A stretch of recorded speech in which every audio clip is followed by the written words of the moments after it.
If we have more numbers tonight, are we going to move to Mondays?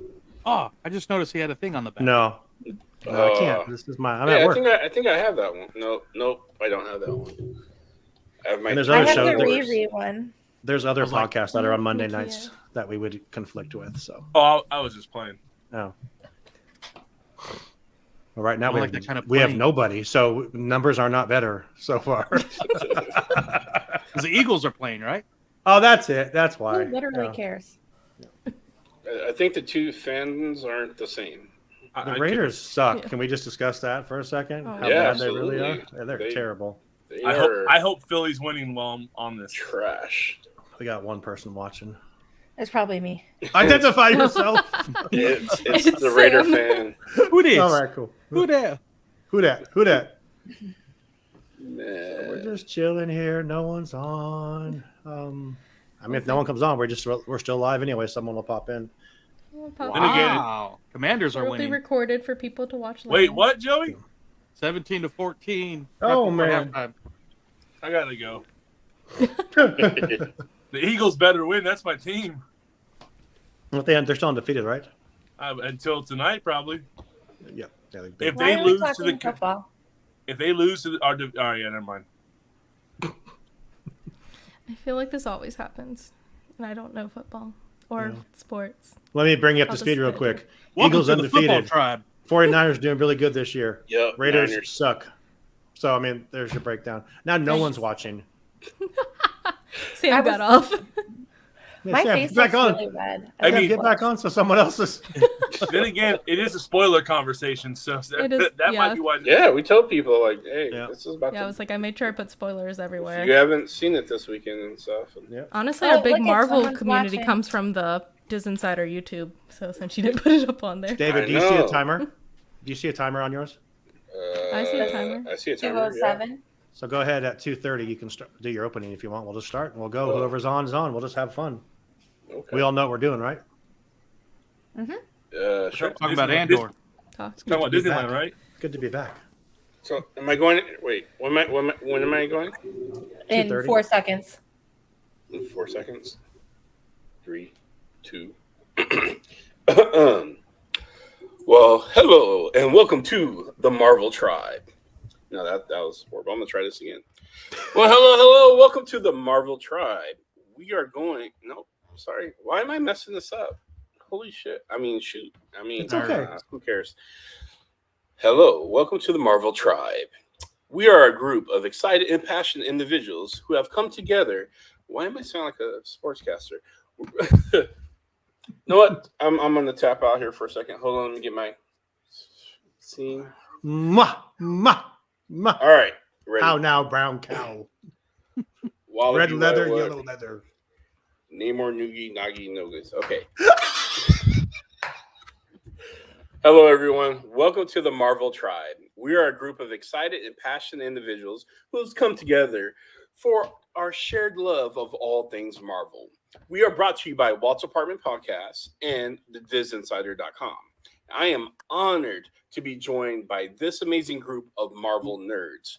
From the big screen to the small print, feel the pulse in your chest so you know you're alive.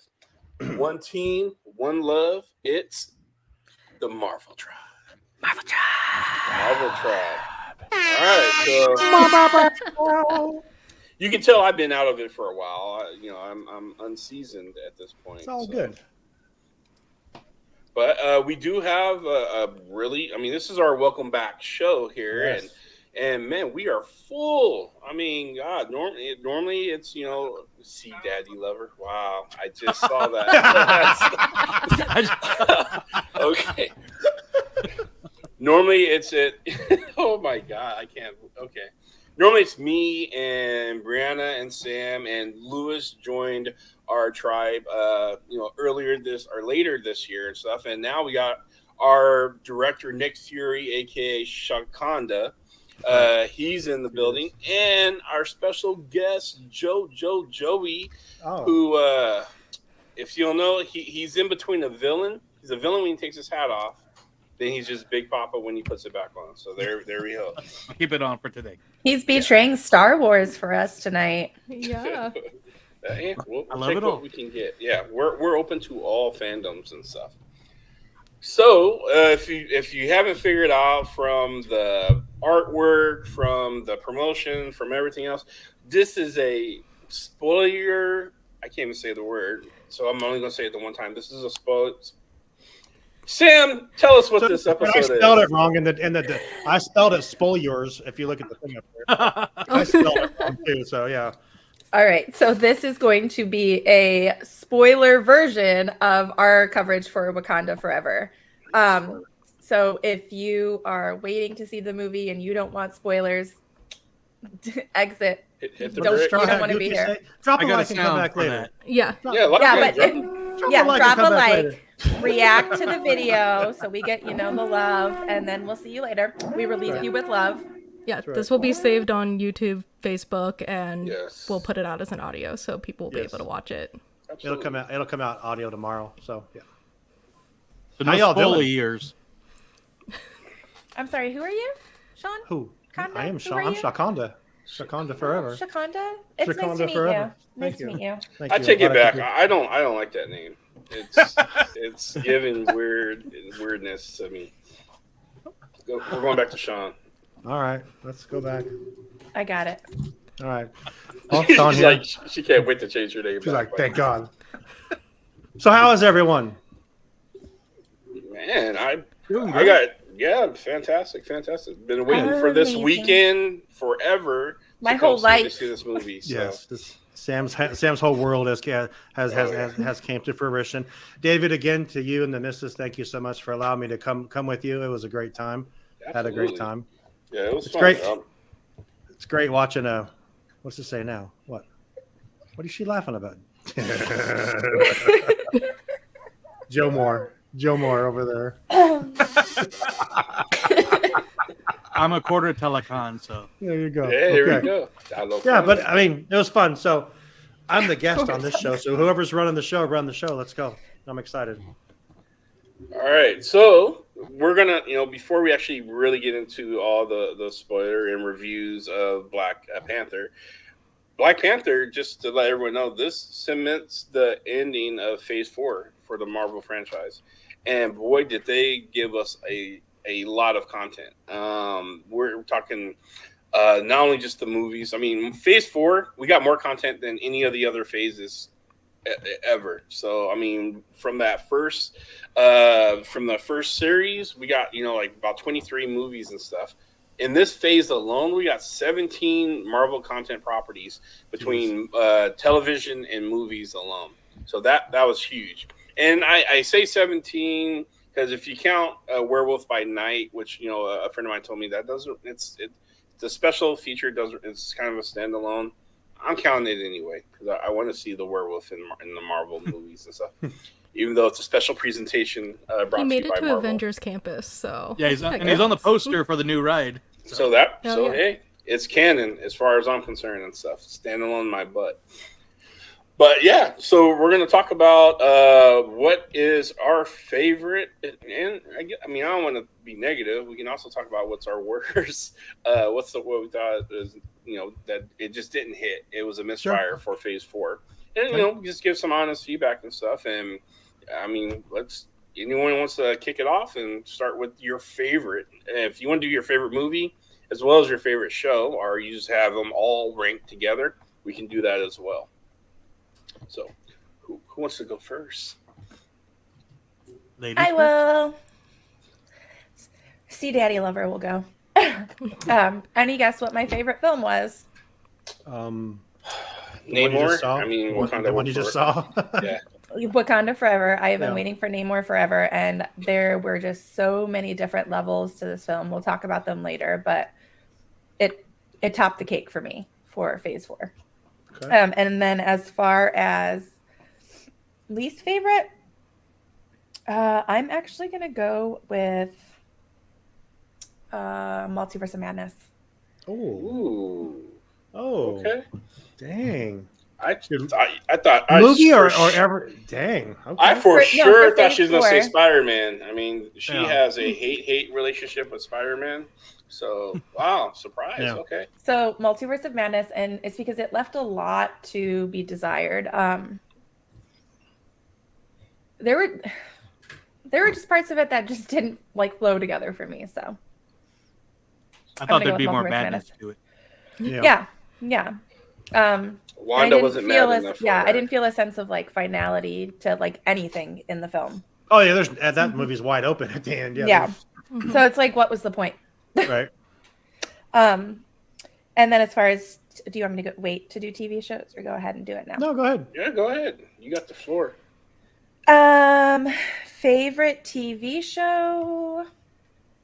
I'm gonna go with WandaVision, Okay. just because that kind of like rekindled this show and got us like looking for Easter eggs and super excited about all of the shows that were to come. So because of those like sentimental reasons, I'm gonna go with WandaVision for my favorite show. But I also really loved Falcon and the Winter Soldier, so it's like honorary second. Yeah. Show that left me wanting more I just was a miss. or was a miss. Personally, I'm gonna say Hawkeye. I couldn't keep myself into it week to week. Like I watched it for the show. I, looked for the Easter eggs, but it just didn't have anything that caught my attention and kept me entertained. All right. All right. There you go. Facebook user is here and says, hi, everybody. Facebook user, if you are coming to us from the Walt's apartment behind the lamp group, please make sure that you give StreamYard permission to use your picture and your name so we know who we're talking to. If I had to guess, David, that is your lovely wife. Nope, it's not. Or So it's there. Joe. You guessed That wrong. Or it's Joe. That works with Oh, me. it's not? It's one of the two. Well, usually it's your wife. Wrong again. All right. Dang it, so second time tonight. All right, It's so Jen. I Oh, did do it. It's Jen.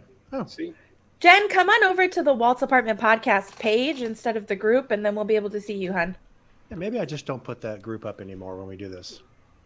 yeah, okay, People join us from the group, though. They do, yeah. Yeah. Just share it. then keep it up. Great. Yeah, Brianna, how about yours? Yes. This one's hard because this Wakanda Forever really stepped up to where it potentially could be my favorite, but I think at least at this moment I'm still gonna say Shang-Chi. I have adored Shang-Chi since it came out. That was my close second. It literally I don't think I had a lot of expectations for it, which is probably why I love it so much, because I went into that really blind, and it was everything that I wanted the movie to be. So right now, for my only one seeing of Wakanda Forever, we're gonna stick with Shang-Chi as my favorite. Yes, Jennifer, we can see you now. Yes. For least favorite, I think I'm gonna have to agree with Sam and go with Multiverse of Madness. I think that one suffered from being very fast-paced. One particular scene that will bother me forever, and I don't know if anyone else noticed it. It was when America Chavez and Doctor Strange were in the pizza shop eating, and every time they shot back to America Chavez, her pizza slice changed.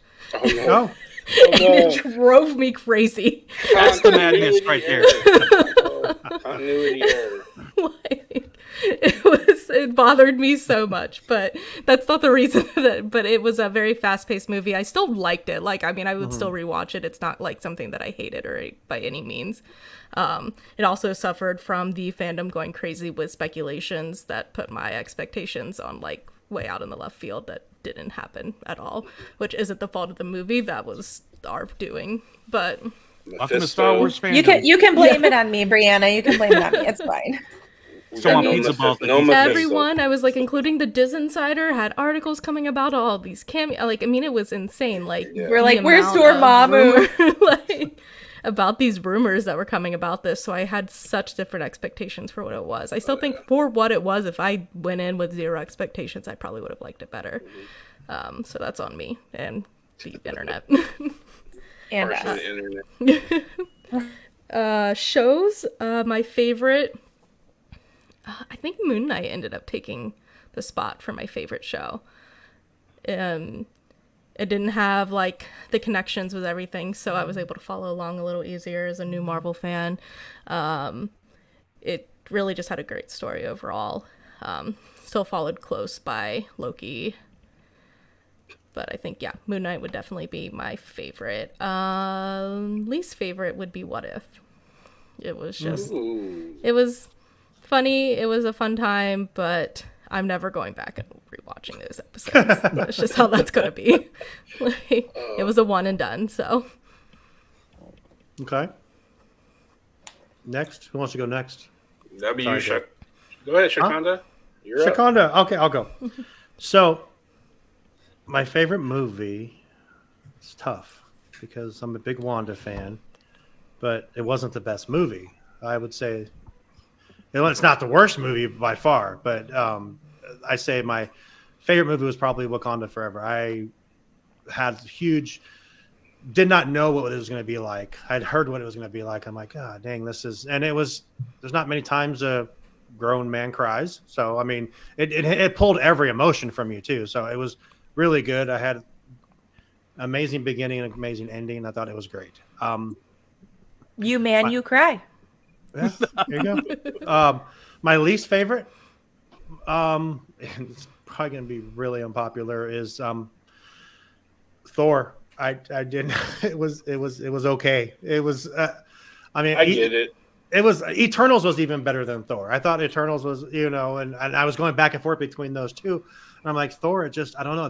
There was just some misses. I don't know. I thought that's just my opinion. I didn't care for it. Favorite show. I've said in it since the beginning. I agree with Sam. I think WandaVision was great because it started this show again. If that show hadn't started, this show wouldn't have started again. That was what brought this show back. But still, my favorite is Falcon and Winter Soldier, just by like a freaking fingernail. But the message in that show was so good, and I absolutely loved it. I haven't seen a lot of the shows on Disney, on the Marvel stuff. If I have to be honest,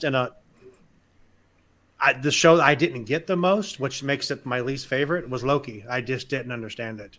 I did not get it. So maybe I need to watch it again and take more time, because even when we were trying to do, I wasn't part of the Marvel tribe, but I know, I'm sorry, Brianna.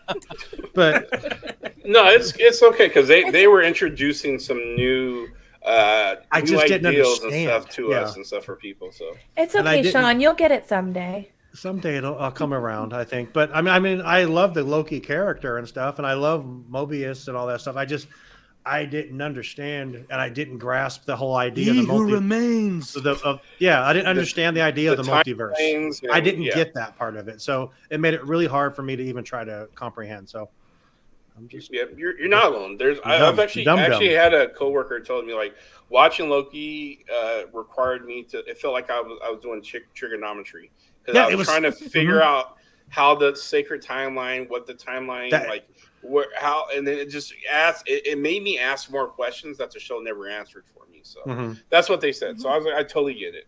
Don't get me wrong. I'll watch the next one because I love all those characters, but I just story wise, I did not. I'll stop rambling. So whoever wants to go next,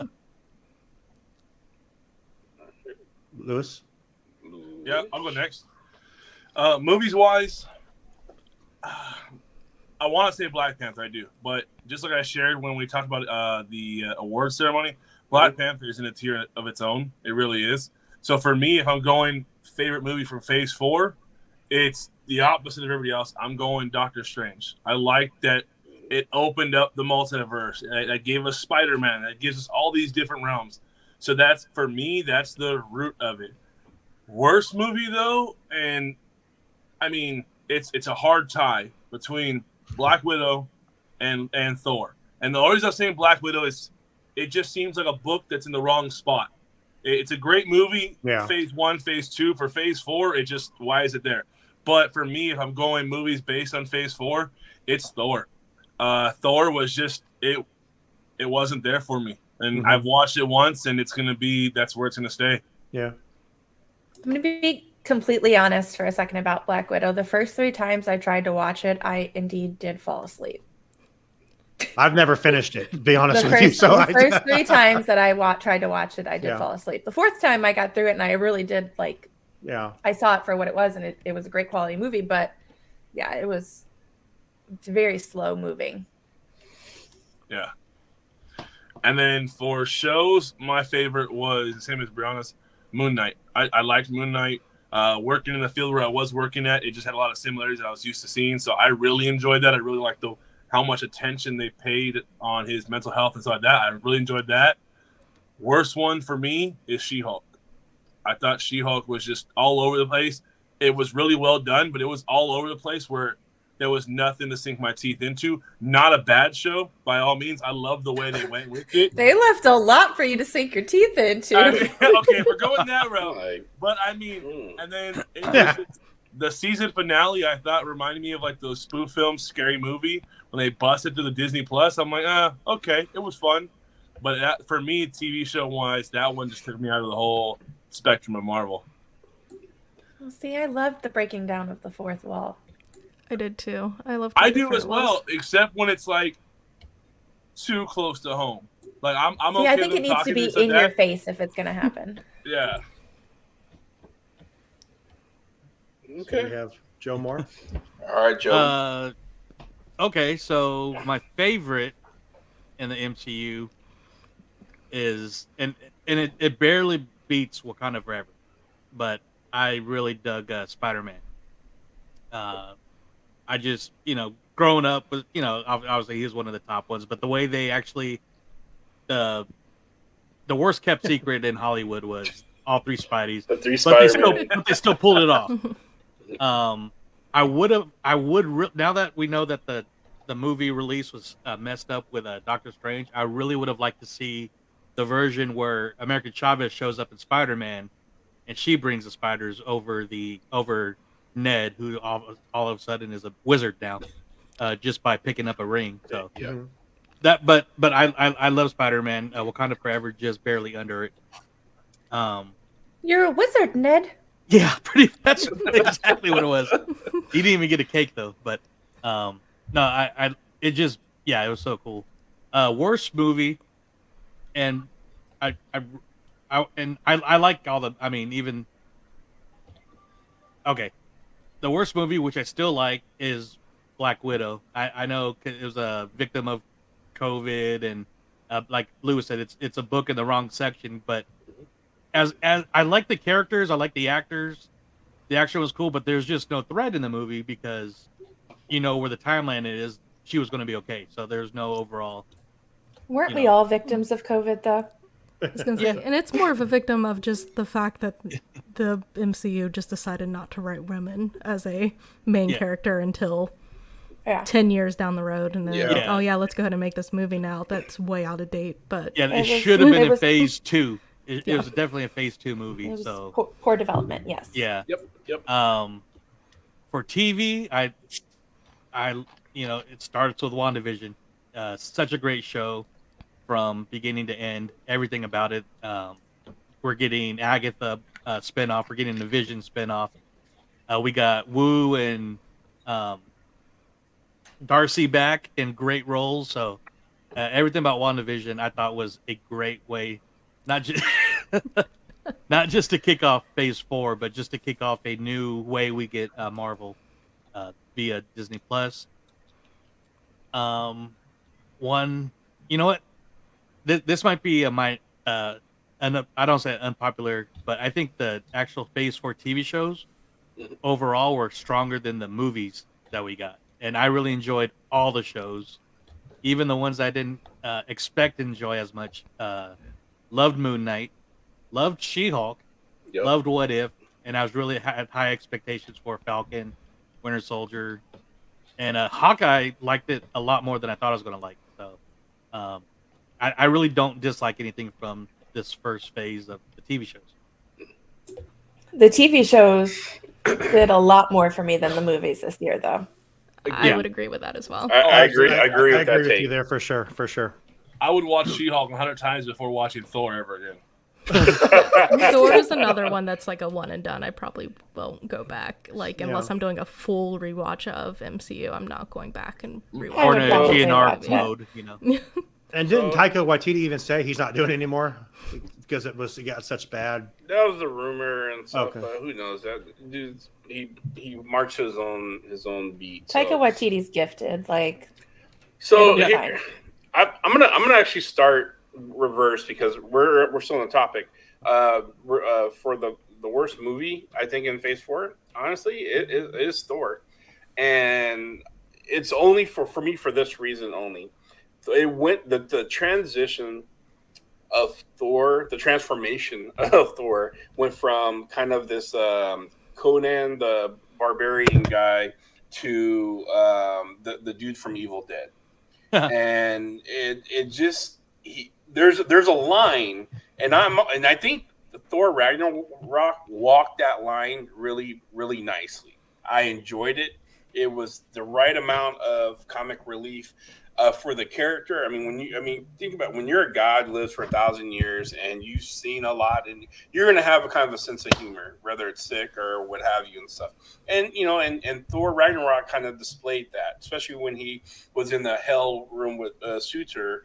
But this, he habitually stepped over that line of just of zany kind of. It really was. I felt like I was watching a Evil Dead rendition of it. And no disrespect to Taika, he's a phenomenal director, and I understand where he was trying to go. It just didn't hit for me, and it just went a little too comically cartoony. So yeah, that's for me. So that was the worst for me for Phase 4 for the movies. The best. Now, this is subject to change because I really want to give myself some time to kind of process. And even after we have these conversations, I may even change my mind. But there was only 2 movies that was full featured of brand new characters and stuff. That was Shang-Chi and Internals. Everything else was a adaptation, remake, or not remake, but our sequel or a continuation of characters we've already seen. And so my favorite was Shang-Chi. I really kind of came into that with, it was the only movie I came with no expectations, and it just kind of blew me out of the water how they introduced this character and stuff. Like, I really think he's going to fit in beautifully with the rest of the Marvel lineup and everything else going forward. In fact, I can see Shang-Chi kind of taking the mantle of being one of the leads in the new Avengers, and as we move forward and deal with the whole King the Conqueror stuff. So for me, Shang-Chi, the acting was great. The fight scenes, I'm a sucker for any kind of martial arts style. That bus scene, one of my favorite scenes there is and stuff. That's my number 3 movie. Yeah, Ben Kingsley, that dude played the role he was supposed to play and stuff, and he's like, yeah. So I loved it. The only criticism I have about it would be the relationship with him and his friend that was in it, because they kind of flirted with just back and forth. It was, that you had people around the relationship of Shang-Chi, and I can't remember his friend's name. But they wanted them to be together or to be platonic. No. I can't remember. So that was kind of this kind of weird, kind of fluid situation and stuff. That's the only thing I was just kind of I wish they defined pick a lane, what that is and stuff.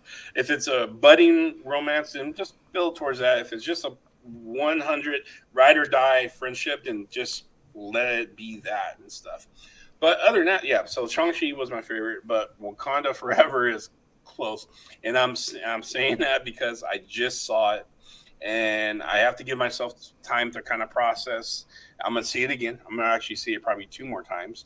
And it could change. It could be but they're like almost neck and neck on that. As far as the TV shows, this one I kind of went back and forth with, but I'm gonna have to give it up and go with WandaVision, because WandaVision transformed TV in a way that we've never in the history of TV seen.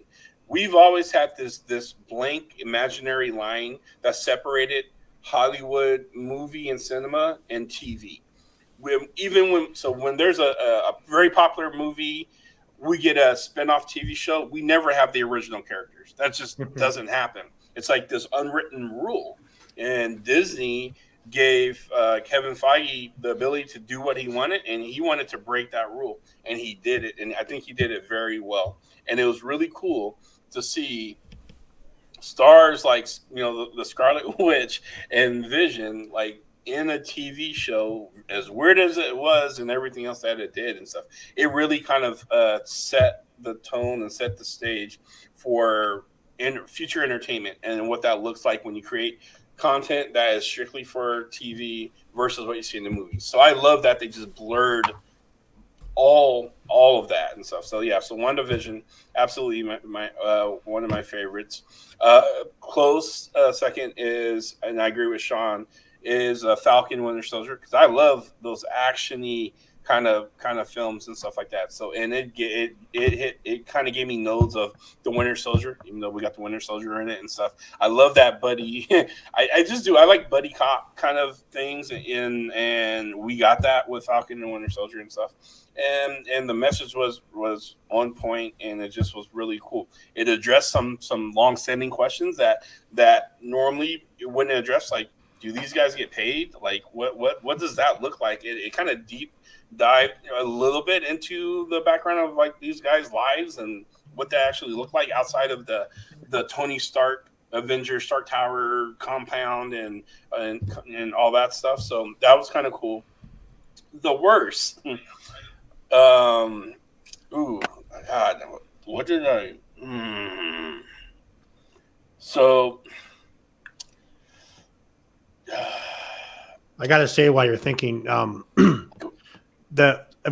every one of these shows came out, David always would say, "This is the best show. This is the best show," and I love that. I love that you went back to the beginning and picked that one as your favorite, because you said that by far the best show I've seen on here, and that's cool that you went back to the beginning, because you're I mean, of all of us here, I know you're, Marvel wise, this is the best one ever, but then.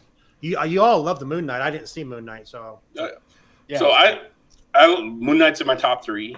She-Hulk's actually in my top three too. I love She-Hulk for what it is. It just it made no promises about what it's going to be. It's just going to be a zany crime show that we haven't really seen before, and that's what it did. Hawkeye. I had over expectations for Hawkeye, and so I'm putting that in my worst, because I really, really was looking for that die-hard kind of real kind of actiony kind of filled movie show, and there's elements in it, like the jumpsuit mafia. There's elements in it that just kind of took me out of it and stuff, and so it's like so much drama. It was just drama without any action behind it. Yeah. So Hawkeye, and it's no hate. I just have to pick the worst for me that just kind of fell short for Phase 4. I will watch Hawkeye again, and I will watch all these shows. Special presentation Werewolf by Night, phenomenal. Loved. Oh my God, that was stellar. But if I have to put something on the bottom, I just have to do Hawkeye. I just wanted more, and it didn't give me that. What that magical thing was and stuff. I just couldn't. Yeah, it just didn't give it to me. So that's it. I think I covered mine and stuff. So. Yeah, I agree with that with Hawkeye, but at the same time, to me, it had probably the coolest action scene, and it was that, I think it was a first or second episode where they're it's a chase. Yeah, and the camera's going from inside the car to outside the car to kind of. As it's really driving them is a practical effect, and I thought that was awesome. But then I agree, the rest of it was kind of slow. It gave us Rogers the musical. I don't understand why you guys hate it. Yeah, true. That is that's the best part of that show, though, is Rogers the musical. So good. You know what? I would watch that. I hate musicals. But I probably would watch that musical over having to watch Thor again. Oh, jeez. I would watch that over having to watch Hawkeye again. So we're good there. Yeah. So Phase 5 starts early next year. Yeah, Ant-Man, Quantumania. Ant-Man and the Wasp, Quantumania, which they had a preview for before. So they had the trailer before. Wakanda Forever, and my little one got super excited, and she was like, "Hey, I know those characters," and I was like, "You better, like, you are your mother's child, mind you." My husband is sitting on the other side of her in the theater, so once we get into the end credit scene, my husband, I had to explain the end credit scene to him. We'll get more into that later, but I looked at him and I was like, "You literally know nothing about nothing." I was so mad in the theater. Sir, you know nothing. You'll get You papers know on no- Monday. Nothing about just did. So I I got was to see Wakanda disgusted. Forever and IMAX 3D, and they had the Ant-Man and the Wasp trailer Oh, in geez. 3D, and Oh, it that's looks awesome. great. It made it even look more spectacular. They also did the Little Mermaid trailer in 3D as well. You saw Little Mermaid trailer? Yeah, they had the Little Mermaid. Was it the They did? teaser that we got? It was, I yeah, didn't it see was that. like the one that we'd Oh, already okay, seen. okay. It Oh, wasn't yeah. a new one. They didn't play It was that in before 3D. ours. No. I think Not it for was us. solely they did like a whole Disney section all in 3D right before the movie, and it was Nice. Little Mermaid, Ant-Man, and Avatar. Oh, that's cool. So my theater only did Disney previews. I mean, technically, I got Avatar, but Yeah, I we didn't got get anything else. Avatar. I didn't get nothing else. We got Mario, Really? didn't we, David? We Yeah, got Oh, Mario. wait, Yeah, I we got did get Mario. Mario. I did get Mario. That's right. And We got I'm John not Wick gonna- 4. Did not get What? that. we got but Creed 3. Did not get Oh, that. you guys got good trailers. I didn't get Creed 3. Not gonna No. lie, super excited to see Mario though. Like, Yeah, It that looks, I it looks honestly pretty good. liked it. Bowser is mean. Did Haley like the movie, Sam? yeah, yeah. She kept leaning over to me. She goes, "Mama, which one's your favorite?" Oh, jeez. She Every knew. time Namor walked out the water. Yeah. It's like, Mama, is that new daddy? That's C Daddy, honey. See, Daddy. That's see daddy. Oh. But so we've got Phase 5 to look forward to early next year. What are you guys most looking forward to in Phase 5? What? Who got kicked out? No. Oh, go ahead. That was weird. What happened there?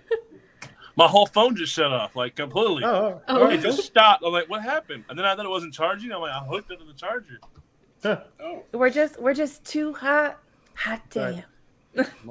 So I am super excited for Quantumania, actually, Mhm. just because I've been excited about King the Conqueror since Loki, and now we get the. I thought we're going to get a little bit of that in Doctor Strange, and you know, like Loki. I thought Loki was really setting some stuff up with King because he's supposed to be the new big baddie, but we're going to get to see, and I've been telling people about like King, and he played a different variant of He Who Remains in Loki, but man, when we get King, which we're about to get, y'all, it's going to just blow your socks off and stuff. So I'm excited for Quantumania. I think Big bad. Jonathan Major is a phenomenal actor, and he's really going to really body this role. So I can't wait to see that on the big screen. Yeah, our Ant-Man theater is- had the Jonathan Majors wall. They had Devotion poster next to Oh. Quantumania poster next to the Creed double Creed. posters. So, Yeah, this No, is his era. Brianna Joey, what and- Oh, go ahead. Oh, sorry. No, go No, ahead. you go ahead. You go ahead. Nice. Brianna and Joe, you guys were at the Marvel panel as well, right? At D23. Mhm. Yeah. Skylar and Derek said that Kang there was way more scary than in the trailer. Yeah. they showed a little bit more of his interaction with Scott. that Did you you've pee seen your pants? with excitement. No. Oh my Yeah, god. he was. Yeah, he's going to be scary as hell. Yeah, cool. Sorry, go ahead, Sam. I was going to ask Joey what he's looking forward to for Phase 5.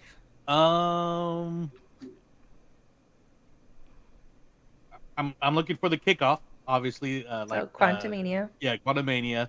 Being that Phase 4, we're wondering, kind of, all right, show us glimpses of the big bad that, we got from the Thanos from the first two phases.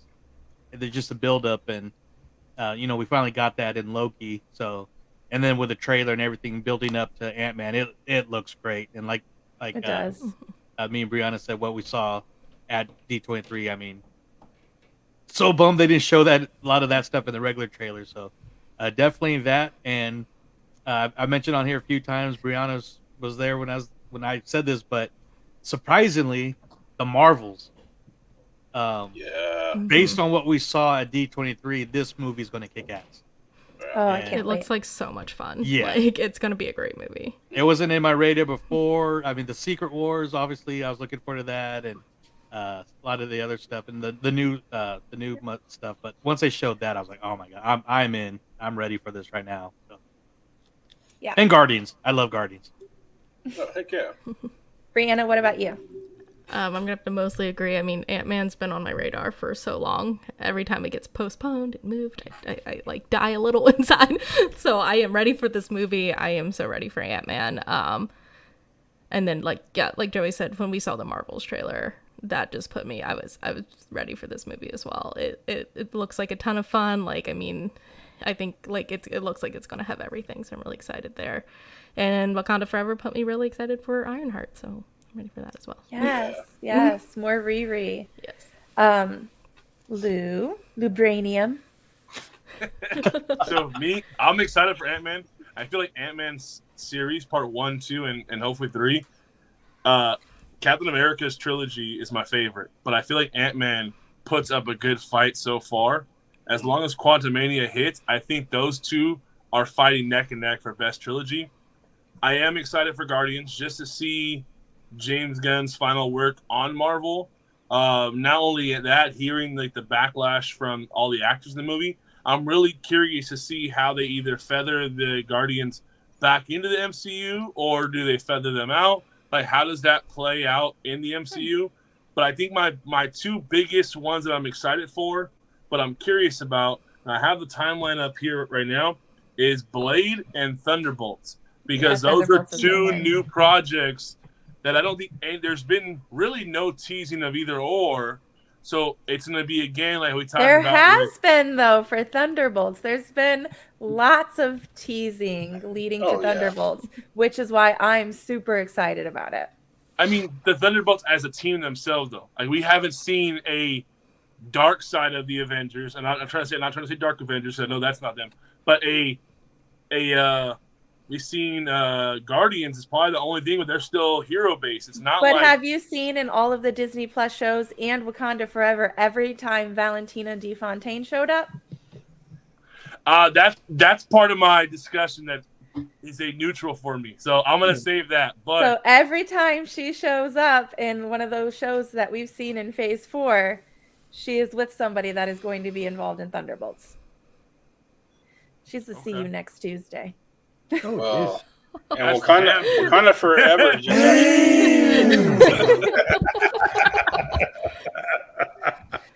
and Wakanda Forever fleshed her out a little bit more, and so I'm kind of interested. It's an interesting take. So she is driving me absolutely nuts at this point because I'm like, give us more or get out of here. One of the two. It's like a little pebble in your shoe for me. So for me, that is probably what I'm the most excited for is Thunderbolts because I do like the comic storyline and I like seeing all of the like underdogs come together and they really have no idea what they're doing and like seeing how Marvel is going to portray that on film for us because I know how they do it in the comics, but like seeing it actually brought to film. So I have high hopes and I'm actually super excited for Agatha, Coven of Chaos. Yeah. Just because like I have been craving more of her character since, she was left in Westview. So I would say right now, those are my big two that I'm looking forward to. What about you, Sean? Well, I have a statement first. I have a commitment. I'm actually going to commit to like watch every single thing that has to do with Phase 5 because Phase 4, I kind of failed because I didn't watch like a lot of the shows on Disney Plus. But I have a question. Is Deadpool part of Phase 5? No, not on standalone Deadpool. But is the new Deadpool movie going to be Phase 5 or Phase 6? No. I think it'd be 6. It'd be 6. Right. I'm also really excited for Secret Wars. Yeah, Secret Invasion. I'm excited for that. I'm excited for freaking Daredevil and what they're about to try to do with how many episodes they're about to release here. So kind of they're going full Law and Order on us here with the season. So I'm curious, how that's going to play because we've been asking them too. We want more Disney Plus content. 6 episodes, 9. It just feels short. But Mhm. these are also big budget, productions and stuff for the most part and stuff. They're like So- 4-hour movies if you think about it. You know, Well, if we've you add them said all that they don't feel. Sorry, I just hit my mic. Sorry. I feel like they have, like we've said, they don't feel like fleshed out all the way. Like you get really good the first Yeah. like 3 episodes, and then it's rushed to get to the end line, like Yeah. the end of the line, and it's like, so now Daredevil, maybe this is going to be their trial to see, like, hey. That was the biggest complaint about WandaVision. Everyone said it started off slow, then they gave you a bunch in the middle, then they sped up the end. So that was the biggest complaint everyone has, that it took too long to get going, and then you They had don't get it. 4, 5, and 6 were boom, boom, boom, boom, and then it slowed down at the end. There, like, oh no, I'm sorry, they caught you up, and sped up, and then they really sped up at the end. Everyone said the last episode was rushed, but I I'm feel looking really forward to bad for Quantumania. people who didn't give WandaVision the chance past Yeah. that first or second episode, because there were a lot of people who gave up on it. Yep. Yeah. Agreed. And I think y'all are missing out if you didn't. Sorry. sure. And I think with the original director of Blade dropping down, they should give it to Michael Giacchino after what he did with Werewolf by Night. Oh my God! Yes, yes, 100%. I want yes. that. He's earned it. Yep. Absolutely. I'm worried about the direction Blade's going in, because I don't know. I mean, I hear things, like Mahershala Ali, who's playing the main character Blade, is kind of not happy with some things going on at the camp there, and the director left, they exited, and it's, some people said, some rumors saying that there wasn't enough fights. Like, they really had, like, someone said there was rumored like there's like 2 fight scenes in this, and like they're really trying to tell a story. I was like, so I'm a little worried, but you know what? This is also under Kevin Feige's leadership, and they're gonna do what they need to do, and they know. I just have to put trust into it and stuff, but I'm not liking what I'm hearing in the rumor mill around surrounding Blade. So, Yeah. Andy has a question. Mr. Andy. He says, so what will Phase 5 look like? Who wants to take that question? Sure. So we're kicking off with Ant-Man Quantumania. So does he want the rundown? So we're going to get, the Secret Invasion, which is Disney Plus content. We're going to get Echo. We got Guardians of the Galaxy coming. The Marvels on the big screen. So that's really going to be really cool. A lot of people are excited about Loki season 2. Mm-hmm. Does Mobius does he get to ride a seat? He will. With Deadpool. Oh my God! Can Deadpool please ride a jet ski with Mobius in Loki? That'd be great. He just shows up to ride a jet ski. Sorry. So we have the spin-off Agatha. We have supposedly Blade if they don't back that one off. Ironheart, with I'm excited for the Riri Williams character. Yep, I'm on board with that.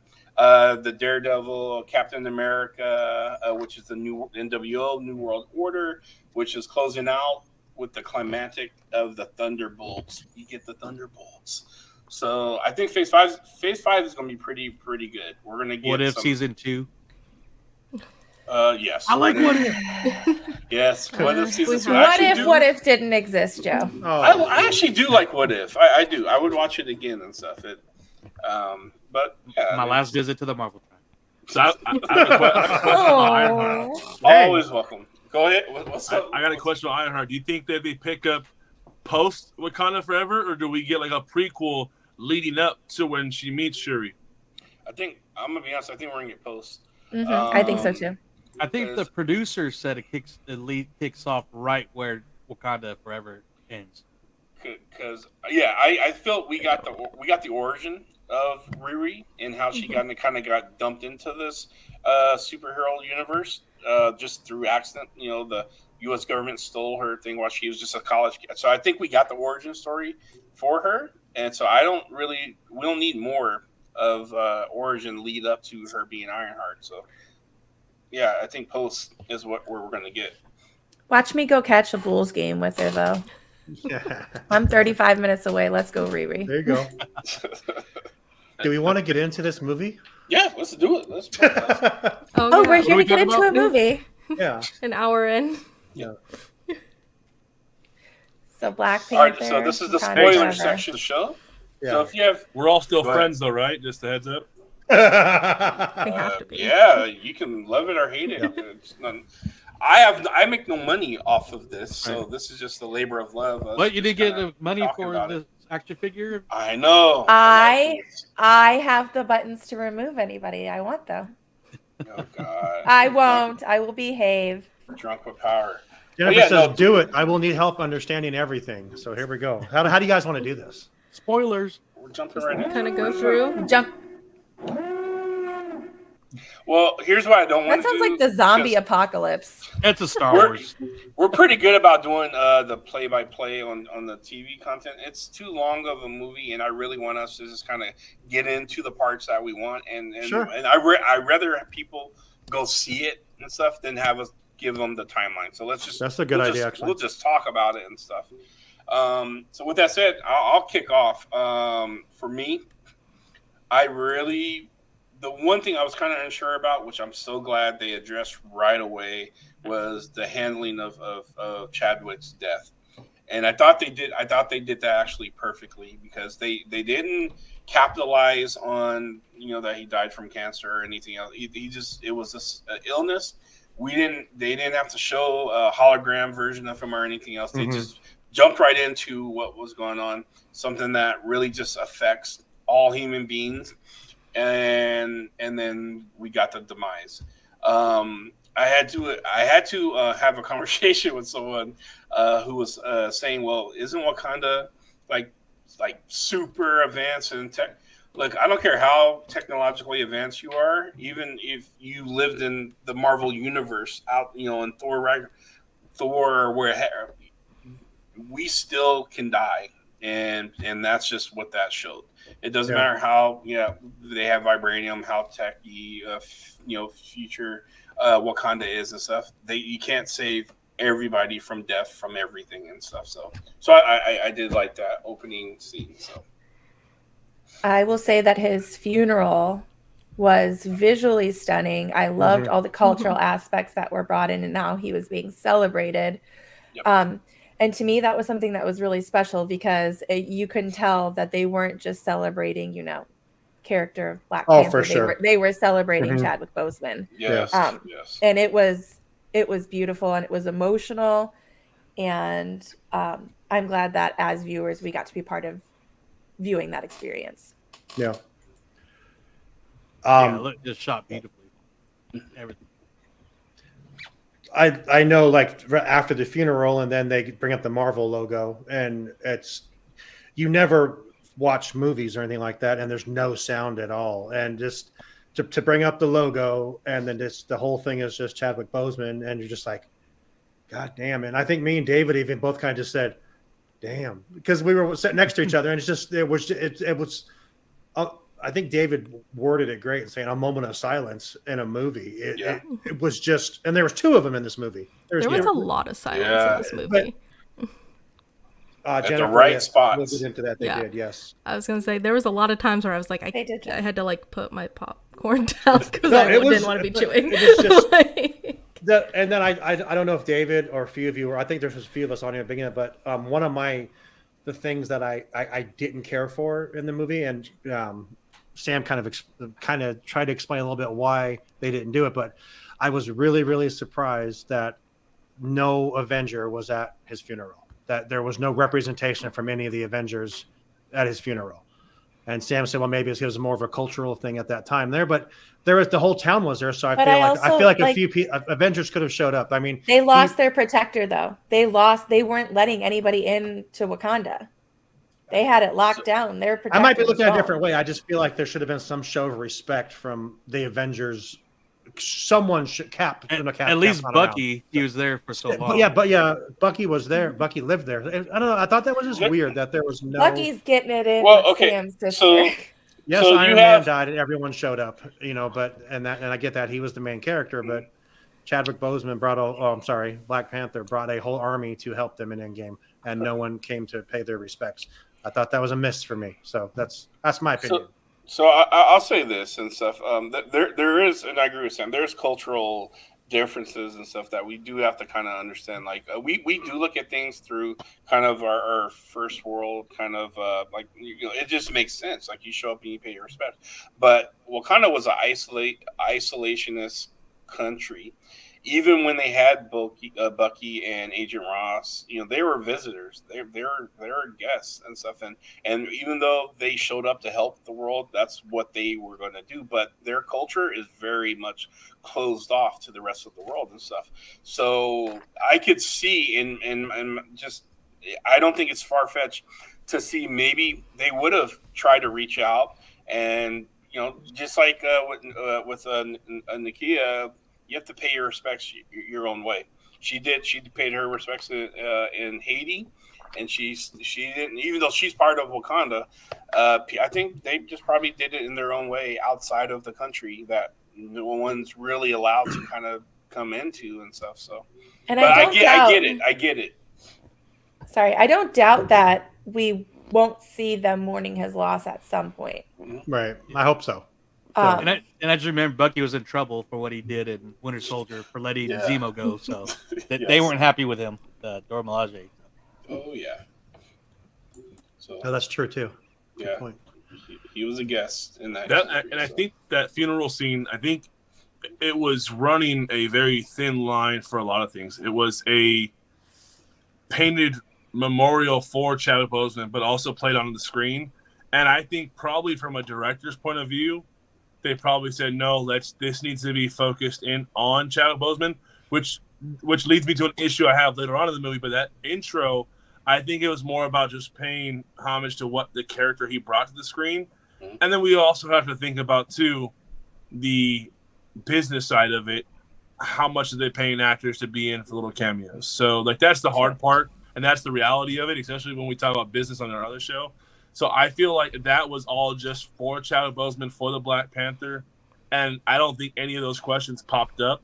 They're going to pop up now, kind of like why didn't Doctor Strange open a hole over Thanos' head and just cut his head off? It's going to lead those questions now, but on the script, it was just paying tribute to the actor and the character. I think that's what the whole focus was. And I think by having other Avengers there, that definitely takes away from him. Yeah. It takes away from that moment not for the Black Panther, but for Chadwick Boseman. All right, I see your point. Maybe I overthought it. I love the titles, though. I mean, they're on his first episode of What If. I keep bringing up What If, but yes, his Star-Lord episode was the first time we saw those. Tears every time. Dude, that opening title is just, yeah. Man, yeah, it shakes you to your core and stuff, and you really got to see. I mean, they showed one scene where he was interacting with Ryan Coogler behind the scenes on set, just laughing and just kind of. And at that moment, I realized, like, damn, this dude had to make a movie about it. He got to make a movie with one of his good friends, and then he has to make a follow-up movie to that. Like, it kind of just stung me right then and there. I was like, damn. How do you? He's a better, like, not better man, but he's a strong human being to be able to push through that and to give us what we got, and then So shout out to Ryan Coogler. I thought he did a good job, and especially honoring his friend and stuff. So for sure, I hope we get like a book, because from my understanding, Ryan Coogler was in the middle of the original sequel script when Chadwick Boseman passed. So I hope we get some type of like a book, something like that, just sharing, what the path to get here was, because I'm sure that's got to be difficult on him. You have a creative process that you're going, and you have to alter course. And I think part of this movie we got is what his original plan was, but I think a lot of it shifted to kind of bring that back full circle. Yeah, that's why it was so long, I think, because I think the original plan, me and Sean were talking about this a little bit through text, but that we felt the original plan was to have Namor in it, but now you got to tell another story of Shuri's grief and, her transition. So now you got those two stories. Yeah. I know. That's why I think it actually worked really well together, because it really put in a full story line while you're showing all of these characters through their grieving process. And honestly, I thought it meshed those really well. And I mentioned before we got started recording that it kind of built these similarities between what Namor and Shuri were going through, because neither of them asked for what, their roles in their nations. They were forced into those roles by, parental loss and just like situations that were out of their control. So I think that's why we do see the connection between Namor and Shuri in this film. There's definitely a connection between them. And I think it is because of being thrown into positions that they didn't necessarily ask for. Mm-hmm. It was a good balance. So there's I don't know how to phrase this other than I think there's a scene that was in the beginning that was kind of it served two things. It did two things for me, but I really think it did this because we do get. I mean, no director, anyone who's involved with making these Marvel movies, they understand that there's a fandom that's attached to this, and sometimes that fandom can be toxic and say some just you almost have to be a psychic and get in their heads about what would they say at the end, about these kind of movies and stuff. And one of the things I was actually thinking about was we would have seen some trolls that would have been like, okay, so you have Wakanda, who's now weakened. They have their protector's gone. Everything's in chaos. This would be the perfect time. If I was them, I would strike and take all their vibranium and do all this other stuff because there's no Black Panther to defend them and stuff like that. And I think the writer and they looked at this is just me, just kind of I'm going off the cuff here. Thought about that. I was like, oh well, let's answer that right away about the strength of Wakanda. And let's do it in a way that people recognize. We'll do it at the UN Council. And I love that scene where you have one of the bases, the outreach bases that Wakanda has set up all over the world and stuff, being raided and stuff by these unknown people. Meanwhile, Queen Ramonda, who, oh my God, Angela Bassett, if she doesn't win or get nominated for Oscars for her performance, Hollywood lost their minds. I was going to say the same thing. She was fierce. Like, she's played powerful women before, but she was fierce. Man, I swear, I think someone told her, like, this is your last acting job ever. And she's like, I'm just going to bring it. She crushed it. Yeah. Oh my gosh, she did. Well, this scene is what they showed us at D23. Mm-hmm. This whole entire UN scene, the fight scene, then went into like an extended trailer. And I think me and Brianna looked at each other, were like, oh, and the Oscar goes to like back then. So we see that again. Yeah, I totally agree. At least a nomination. If not, then I'm done with the Oscars. But I loved it. It was perfectly crafted and executed. About Wakanda's not weak. We may have lost our king, our protector, and everything else. And when the Dora Milaje marched those men into, like, hey, consider this a gesture of goodwill. And then not only that, because the Dora Milaje, they speak multiple languages. They even spoke French there to talk to the lady there. But she told them to kneel in Wakandan. And I freaking loved it. And they all just did. It's like, yeah, we got beat bad. This was...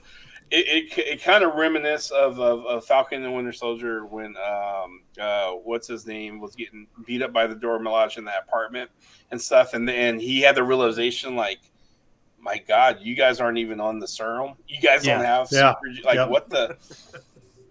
So was that John Walker? Yeah, John Walker. Yeah, which makes that fight with the Tuma so awesome.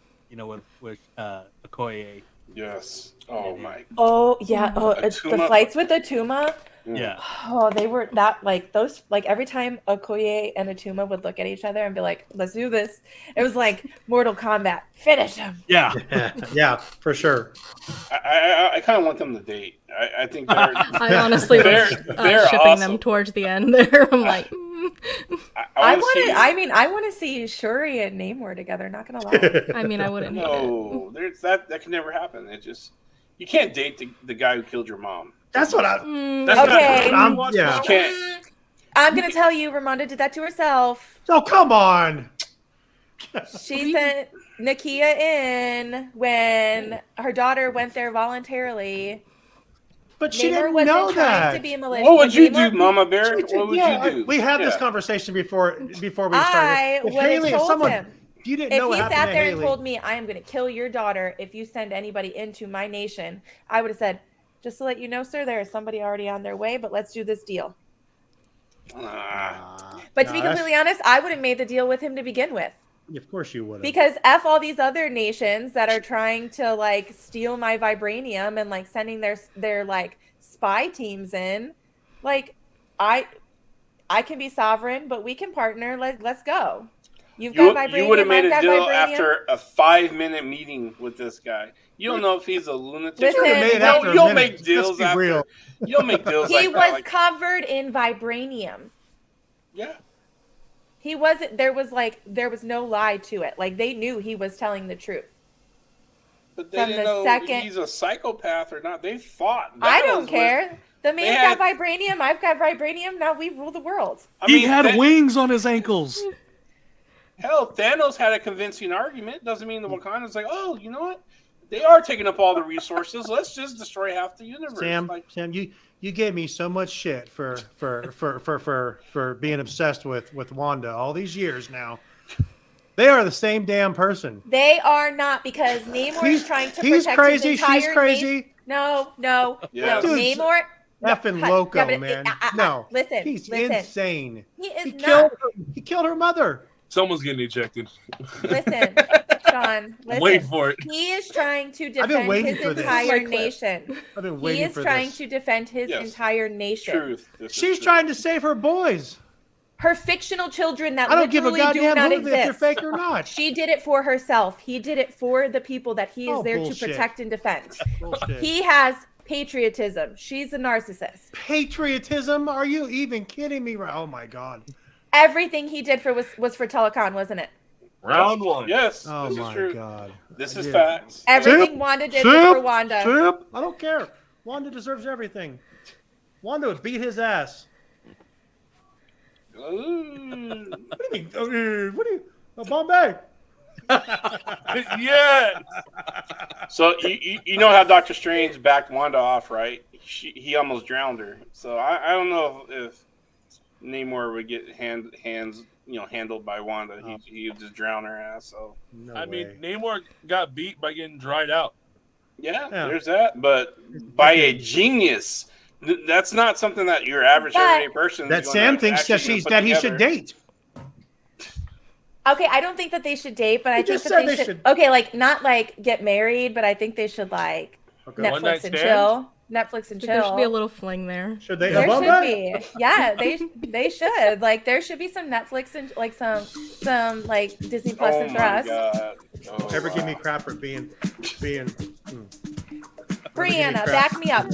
Wasn't there like chemistry between There was them? some chemistry there. Okay, Come on, listen. he killed Listen, her if mother. you like He killed go her down mother. there in the water with him and he's like, you want to burn the world with me? I mean, there's Yeah. a huge age Yeah, I difference do. there. Yeah, she's like, Like what, 425 or whatever? My man Just a looks couple good. hundred years. Calm My down, man Chris looks Eric. good. Calm down. Listen, Loki and the Winter Soldier are also old, but it's fine. Little Mermaid and stuff. Is all over. It'll smell like seaweed. That's all I gotta tell you. oh my god. Wow. He's a bit salty. So I'm not even gonna say what I was just gonna say. I was gonna say I've had other salty things in my mouth, but God damn. Jesus Christ. So, yeah, there's first of all, yeah, that never in a million years that it just doesn't work that way. Can't date someone who or even Netflix and chill. they gon' with someone kiss. They gon' Who kiss. killed your mom? calling it. They're not. That's not. And she's a terrible person if she does that. I'm just saying. So speaking of Namor, though, I know we talked about this before we went live. Yeah. I'm going to ask a question going from Ask. going around. Do you think there was enough explanation about Namor and like his origin story, or do you think there was not enough? I I told I you. thought it was enough. I told you I my think it was opinion. perfect. I think, in my opinion, that was the other downfall of the movie. I think there was too much. I thought there was too much, and it's like, okay, cool, buddy. I understand that. Yeah, no, that was my only two downfalls. Of this movie was the Avengers part, and I thought they wasted too much time on explaining Namor. There wasn't. Wasted? Yeah, I don't. Here we go. I mean, It I wasn't think I a- want rounded characters in all of my people, not just not just like the good guys. Like, I want And rounded like characters in Namor's everyone. not like a bad person. Like he's Okay. trying. He's is trying- He's he's- an isolationist too, like the Wakandans. Yes. And he's willing to actually. I mean, he really is. He just wants He's to be Queen left Ramonda alone. in male version.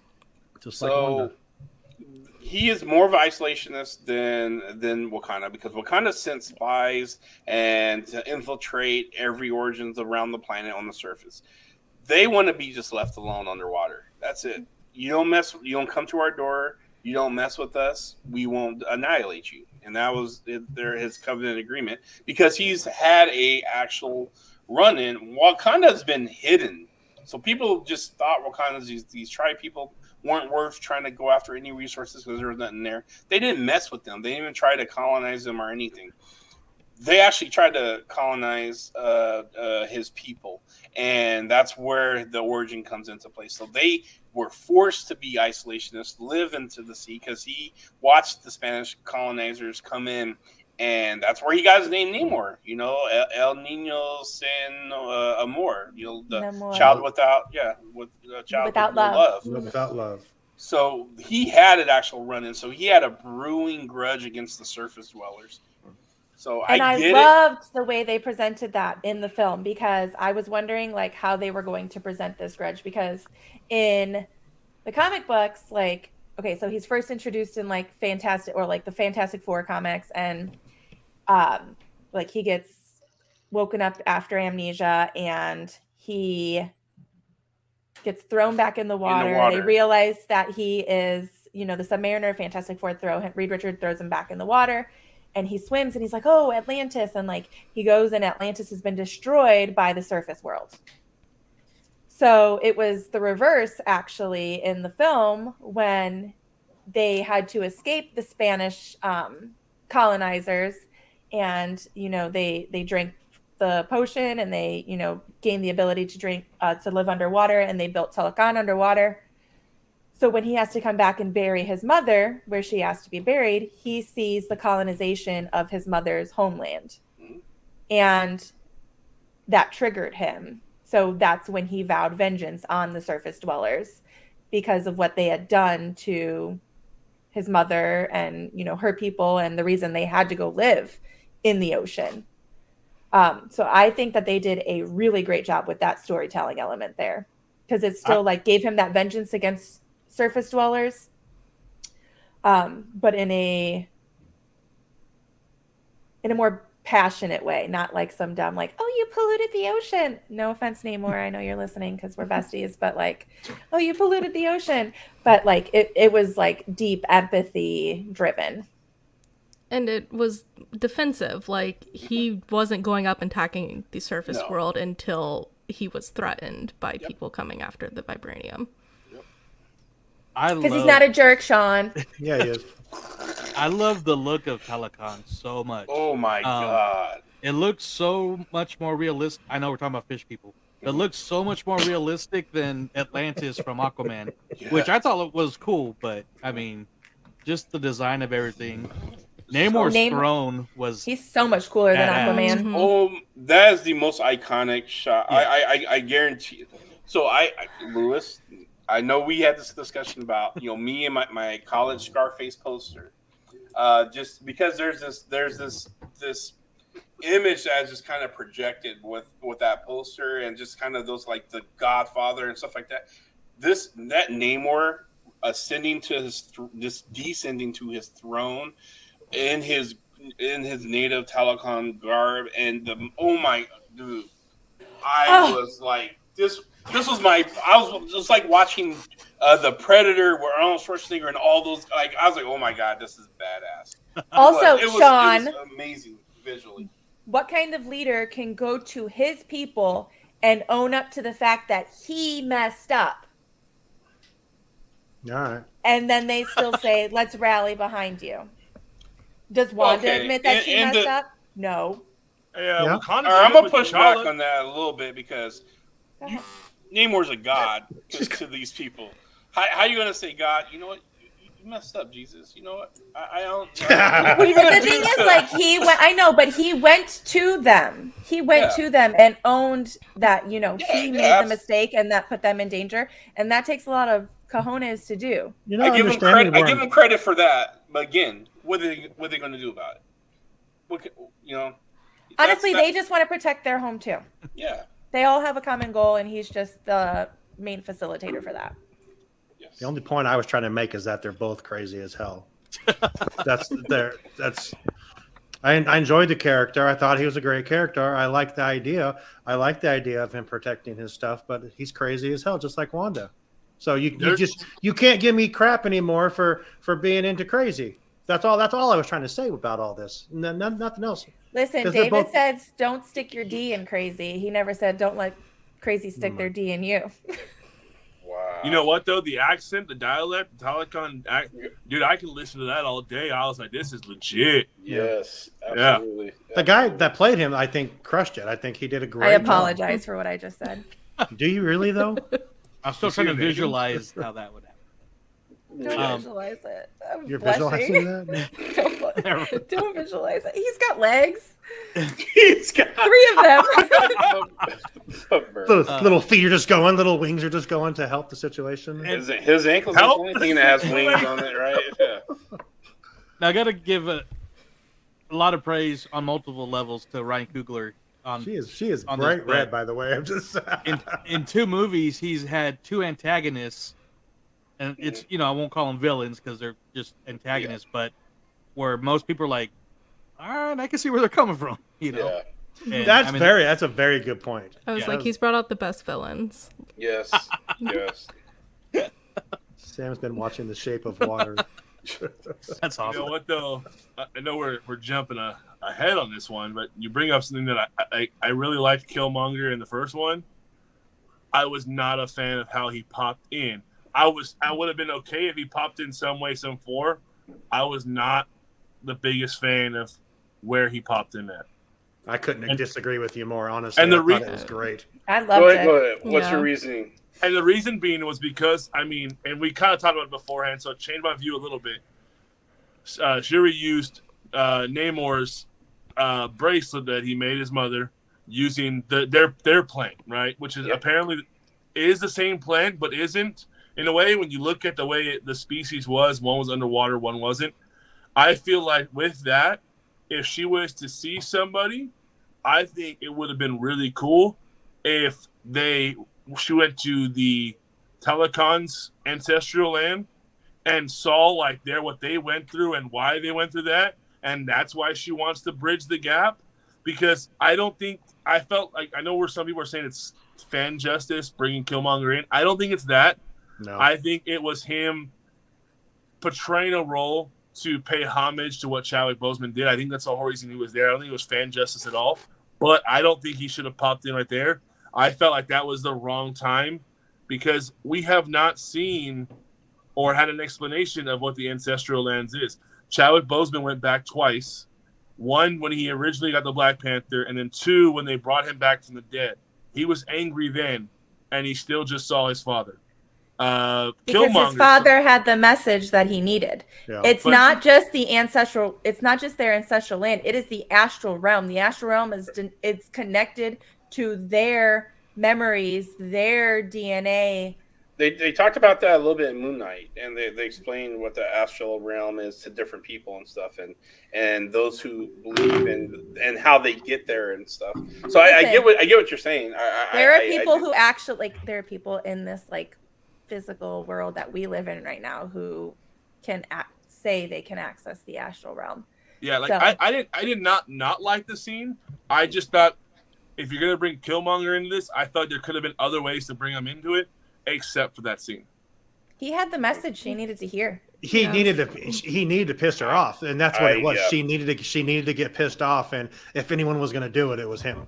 I think just by the way he was saying. I mean, he came back. Didn't he come back to her again when they were fighting and said, handle your business or whatever it is. I mean, yeah, she was having flashbacks and stuff. Yeah, and she's like, I thought that was brilliant, and it might have been a little bit of fan service. I agree with you, but I think it was a perfect time. And she didn't need a nice, warming, comforting message at that time. She needed someone to put in her head, you need to go kick this guy's ass. And I think no one else could have done that in that. I don't know what the realms or whatever you're calling those things actually are, but no one else that's in that realm could have done that. Her mom couldn't have done that. Her mom would have been too nice about it. I mean, her mom tells her eventually, think about what she would do, and calms her down after Killmonger fires her up. And I thought it was brilliant. I love you, Lewis, but I disagree with you. So I was gonna say, go ahead. I was gonna say it was perfect because not only did it make her mad, but it really kind of showed, especially towards the end where she was seeing her mom and him, how she needed to be in this middle. Like she needed to be this level ground of where, she can take care of business, but she can also show kindness. Like you can do both. And he was the one that came in. Yeah. And like Sean said, he gave it to her straight. Like he was like, every one of us were kind of the extreme, and then we saw her kind of come in and be that like neutral middle that needed, like she took from each person what she needed to be what she needed to be, like to be that leader in that moment, to like not let her country go to war. Like, so honestly, I think it was perfect. I really liked it. And I love that that wise wisdom that she needed, she got from M'Baku. I love him. M'Baku was the best. Okay, so he's one of my favorite characters, king and now? I love that. Yes. I asked David when it was over. That's the first thing okay. I says M'Baku king. He goes, absolutely. So That's how I took it. Yeah. He's That's king how I now took it. until Shuri comes back. But so I don't think Shuri wants to be in charge, and she was like, M'Baku was the one who leveled with her. She needs a break, and I think it's in good hands. Wakanda's in good hands under his leadership. I mean, technically, there's another king that we're going to discuss in a little bit. I mean, obviously, is Prince, yeah.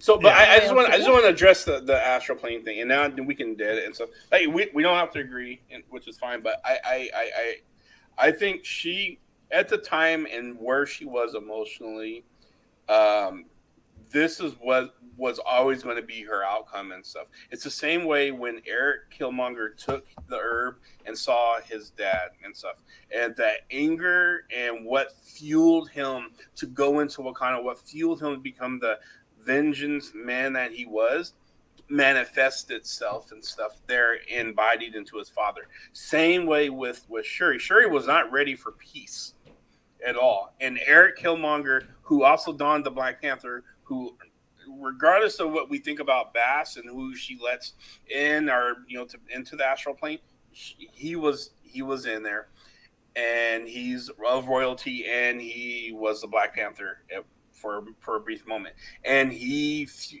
was a representation of Shuri's rage. And for me, it was perfect, right there in your face, what she is feeling and what she's about to do. When you can hear this girl talk about set the world on fire, but you don't believe it until Eric Killmonger show up and it's spitting in her ear and telling her what you about to do. Yeah. Show them. Are you going to be like your noble brother? Are you going to be like your father? Are you going to get done?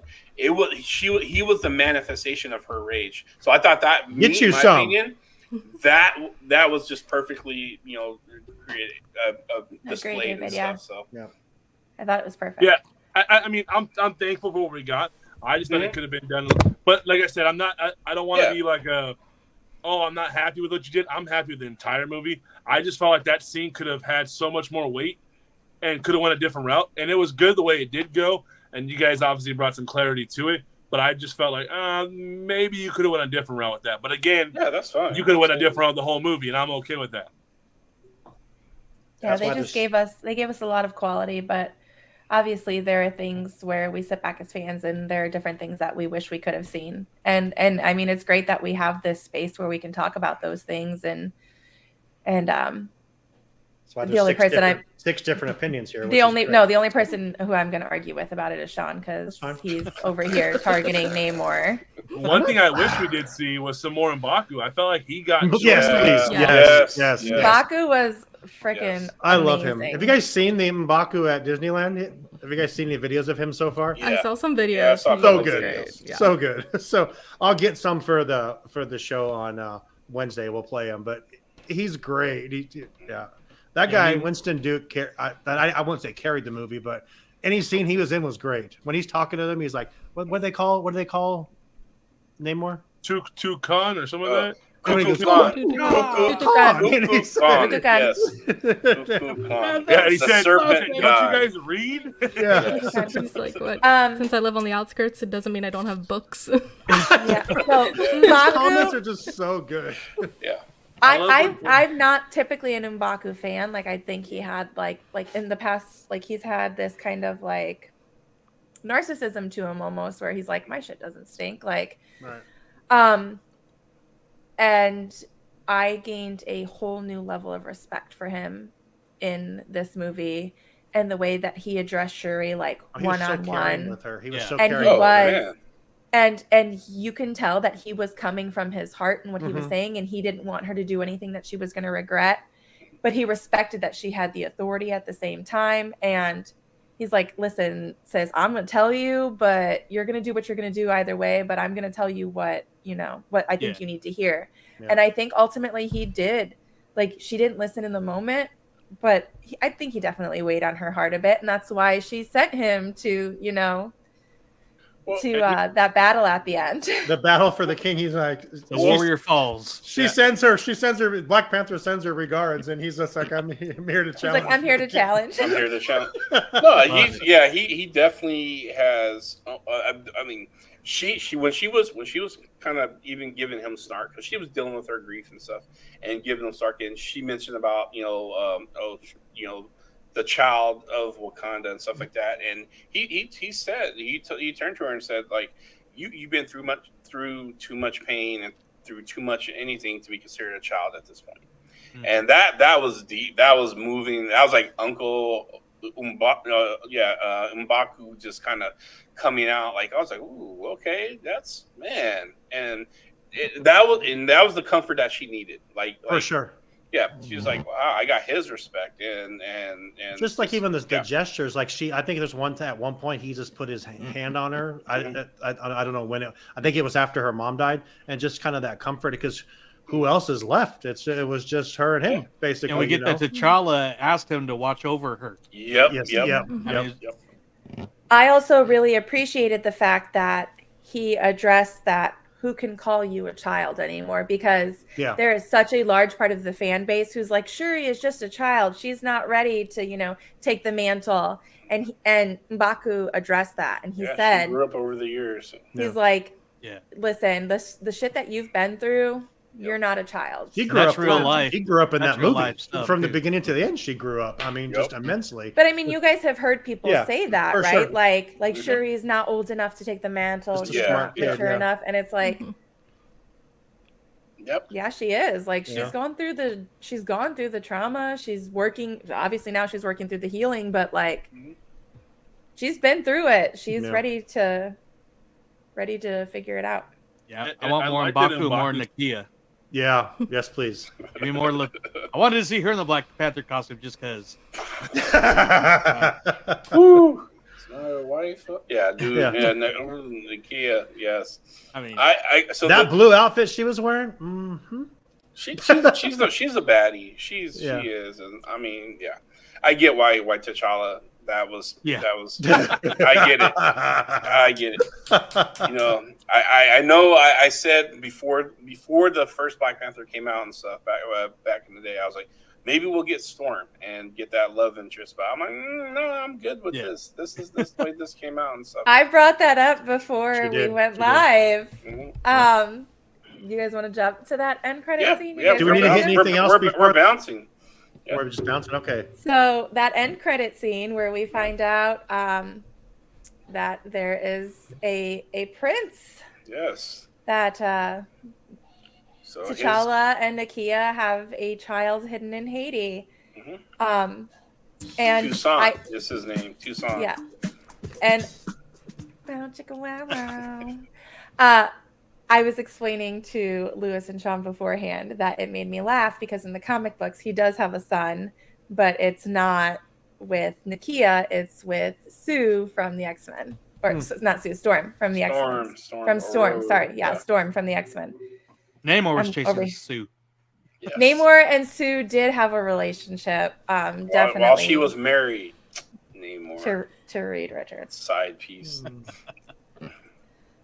Listen, I would let the man carry me into the ocean too. Wow.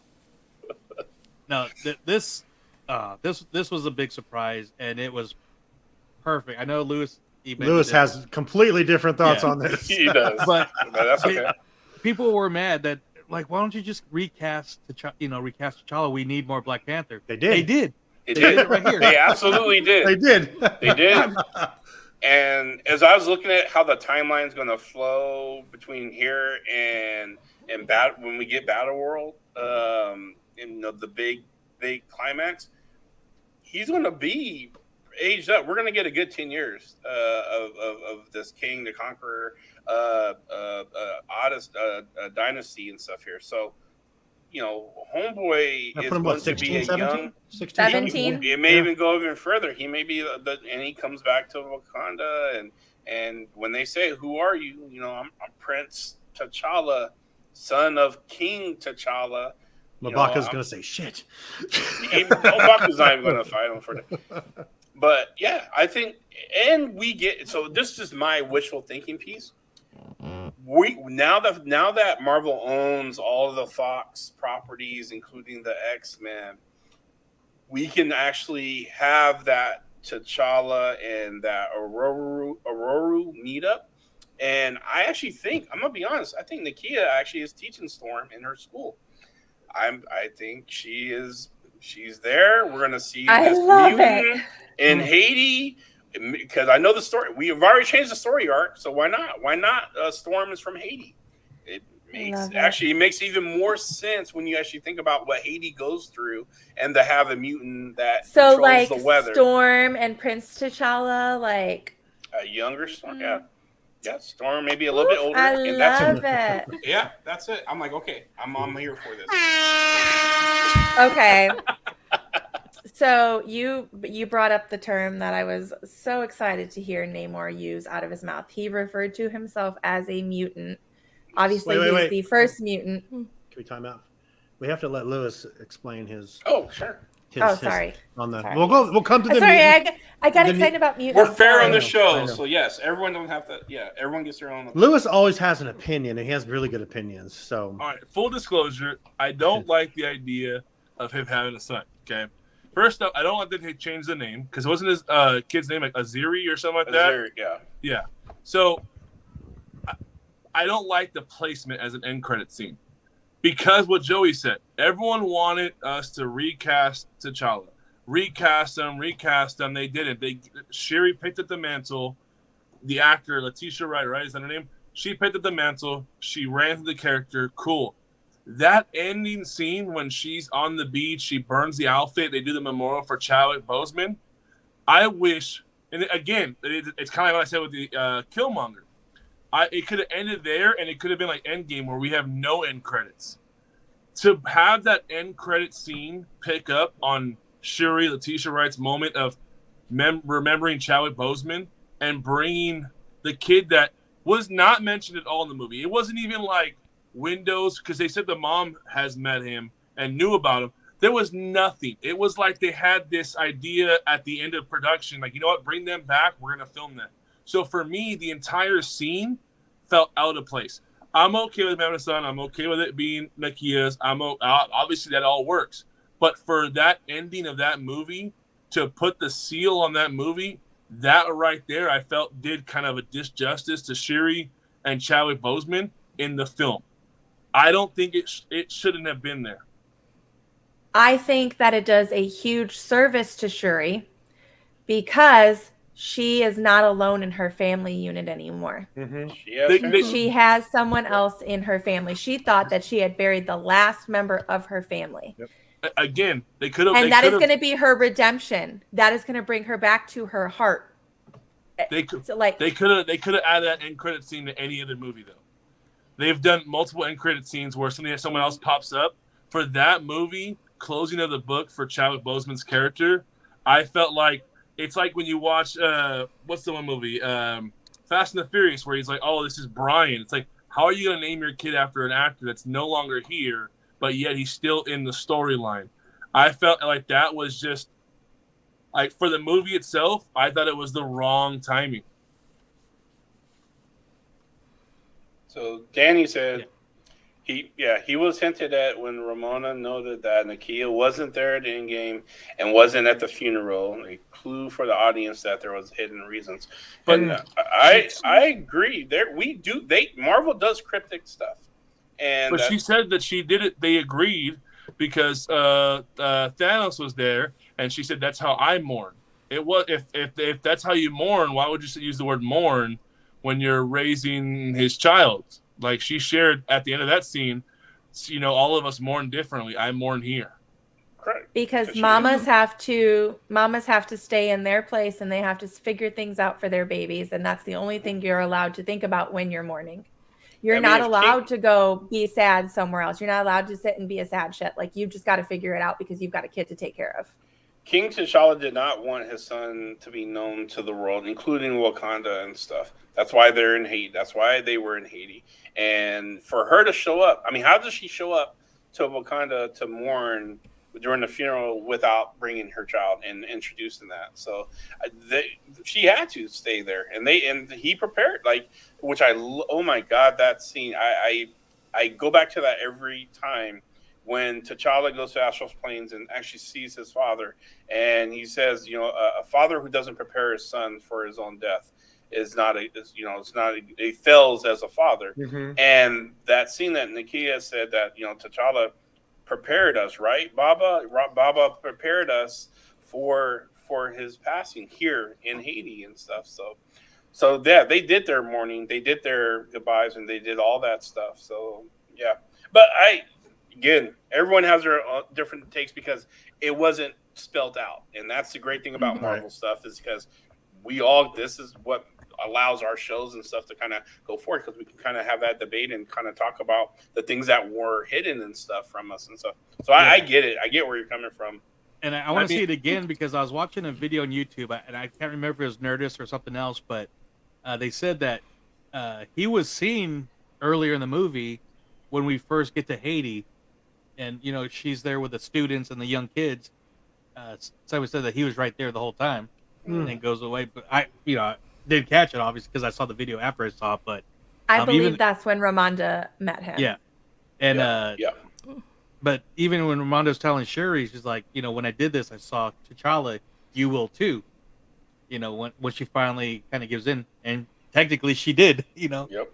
Because he shows up right after she burns the ceremonial clothes, and I thought it was a great scene. Nakia was going to bring him with to that. Nakia was going to bring him with, and then Shuri decided that, so they were going to, like, Nakia's intention was to tell Shuri before they burned it and make him part of the ritual, but Shuri wanted to do it on her own, so she let Shuri do it on her own and then revealed it to her after. So. Yeah, which I like. Like, I think it's good for Shuri to get her own closure before she kind of moves on. Yeah, learning about her. But new family. I think Shuri is going to fully embrace this child. Yeah, I do too. I think that's why, like Lewis said that. He said that, he doesn't think the timing was right. And I think it was the perfect timing because she had just closed that book on her brother. Mm-hmm. And then, like Brianna just said, it's okay. Now I've switched back to this. And even Sam said the same thing. Oh, crap. I actually have a family member, because she has no one, and now she has a family, not a family, but has a family member, a bloodline that it's literally her brother. You know what I mean? Yep. So come from her brother. So no, like I said, and I don't think she wants to stay being Black Panther, to be completely honest. Like, obviously, I completely agree. Obviously, I don't think she can just give it up, because she's taken the herb and she's done the transformation. She's a protector for now. Yeah, she is, but that doesn't mean that she can't guide her nephew. Mm-hmm. Some more bad news, Lewis. The Eagles lost. How long were you sitting? How long were you sitting on that one? I just saw it right now. Actually, it just came up. It's like we're all going to take this down. So yeah, I mean, overall, I'm excited to see. What? Oh, You cut There out. you are. I That did was not do that. Yeah, I No was one did like, anything. no one. like I said, I agree with the scene or like the story they're going with. I just felt like that was the wrong moment because like Shuri was like that movie like we shared at the beginning of the credits with no sound. Shuri having her tears and seeing the flashbacks of Chadwick Boseman, it was a perfect ending. Not that tarnished it at all. It just felt out of place, like they were forcing it on us. Like, don't worry, guys, T'Challa's still here, and even the name change. I felt like you would have still, if you would have said it's T'Challa's son and his name's, Ezri, and just use that name, I felt like that would have did it more justice than renaming him T'Challa. It almost seems like Hollywood's way of saying he'll be back in the other movies where this is just a filler piece. And They can't use his name with a different mom. It's disrespectful to the storyline, in my opinion. I'm gonna say okay, I'll agree with that, but at the same time, I agree naming him T'Challa is kind of disrespectful to the T'Challa that Chadwick Boseman gave us. Actually, so let me just run by the scenario because they've done this before. I mean, we've seen it with Hela and Loki. Hela is Loki's daughter in the comics and stuff. None of that is. I mean, she's a sibling now in Ragnarok and stuff. They do these kind of change to fit their story and where they want to take things and stuff. And I really do think there's a lot more story. And I mean, call it what you want, but there's a lot more story to T'Challa's story arc, and I think it's kind of genius the fact that the senior T'Challa was not the same T'Challa, could possibly be not the same T'Challa that we got in the comic books. Junior Prince T'Challa II could very well be the head of the Illuminati, carry on a lot of those story arcs and stuff that we've seen and stuff, and we get both. We got a great portrayal of my brain just exploded. The King of Wakanda and the Black Panther, and Chadwick did that, and it's like you're passing off the jersey, and now we're getting the comic book. They just inserted that. Okay, let's focus on the younger one, and we can continue those storylines and everything else with this one. Your placement, I get what you're saying. Placement, that's up to you. That's a taster's choice, or however you want to say it. It's a perception, yeah. Yeah, it's I thought it was fine, and then I got really excited because they can really do a lot with T'Challa's storyline, and Prince will come back and take the mantle, and we get to watch this guy ascend to the throne and stuff, where we didn't get to see that with Chadwick and stuff. Why y'all keep kicking him out? Like, anyway. So no, I think it's his. I think it's his phone. He keeps coming in and out. So I like it because T'Challa is very much. I mean, we're gonna. There's so many different story arcs that are just full of fruit that happens in the comics that we get to now explore and talk and see on the big screen as we go further and stuff. So you get to button up, this King the Conqueror kind of phase. What's going on? What's wrong with I got excited. I got excited because you said that there's more comic book story arcs that we can absolutely, follow. 100%. And then I was gonna go back to mutants. Mutants. Well, yeah. I mean, to have a young T'Challa grow up in the age where now we got mutants that's been introduced and in these phases and stuff, and we're gonna have a younger generation of Marvel fans who are going to get to grow up with their own T'Challa, who don't read comic books, who gets to see some of those story arcs unfold through Prince T'Challa. I'm here for it. I think it's a great way to recast and to honor and to pay homage, and it was the best. I think Ryan Coogler did his thing when he did that. So, agree. No, I agree. I mean, overall, there's nothing really bad. Like I said, it's just nitpicking for like my own personal preference. I'm not gonna go badmouth the movie or like that. I think the movie itself was phenomenal. I want to see it again though before I place it on Phase 4. But for me, there was just certain, like we were talking about culture things. For me, I just felt like that was disjustice for Shuri. But overall, I'm stoked to see where this movie goes, and I hope Ryan Coogler grows with Marvel itself because obviously he knows what he's Yeah. doing with the movies. Absolutely. Mm-hmm.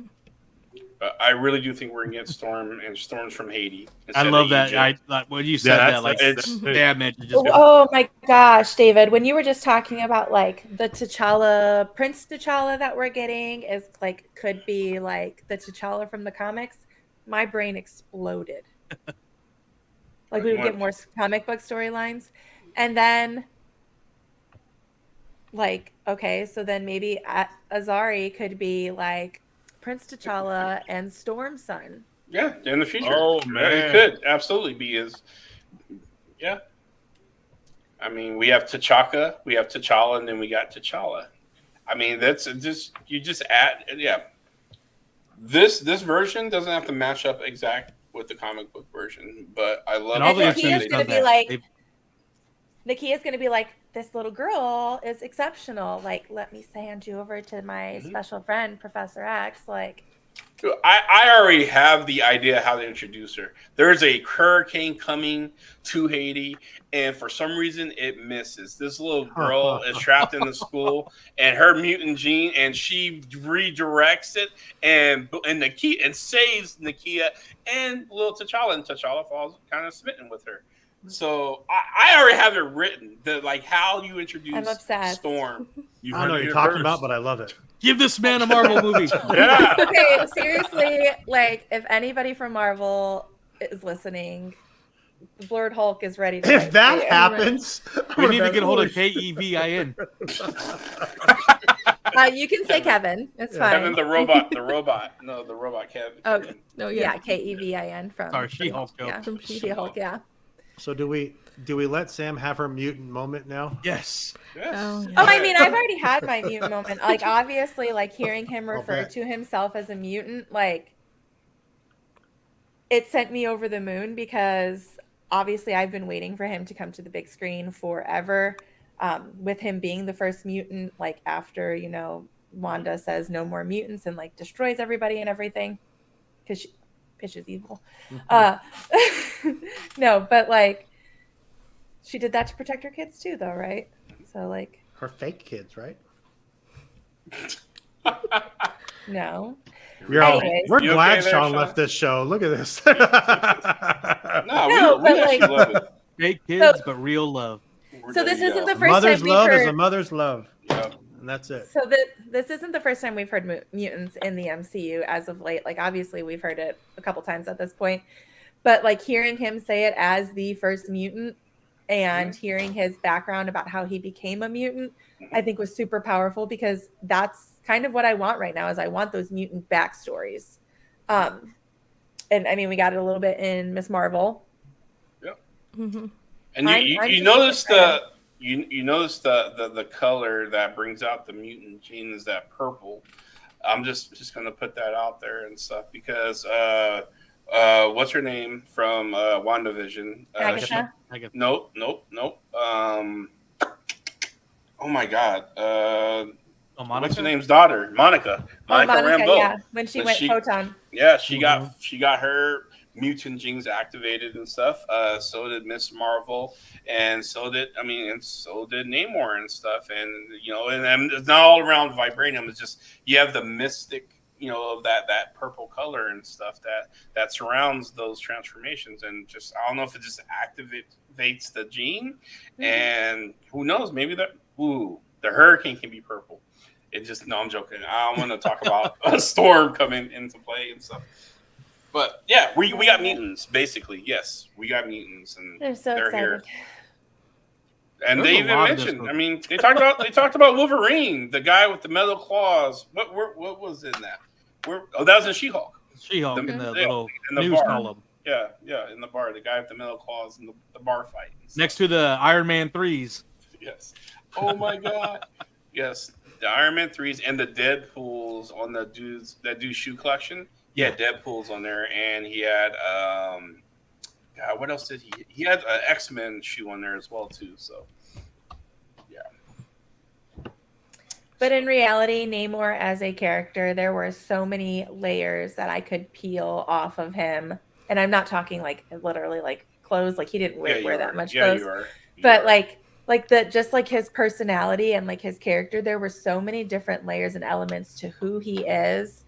And it was so much better than I imagined it could be. Like they portrayed him, like Tenoch Huerta did an amazing job portraying him. Yeah. And I am even more obsessed with Namor now than I was before. So you guys are welcome. Does his wing grow back? Has she Oh. ripped off? Oh. That's a real question. Yeah, he's a mutant and he has a healing factor. So yeah, Okay. Eventually, like Deadpool, it'll grow back. Speaking of the wings, though, I mean, that was one thing, like, creative-wise. I was like, how are they going to portray that on the big screen without it being cheesy?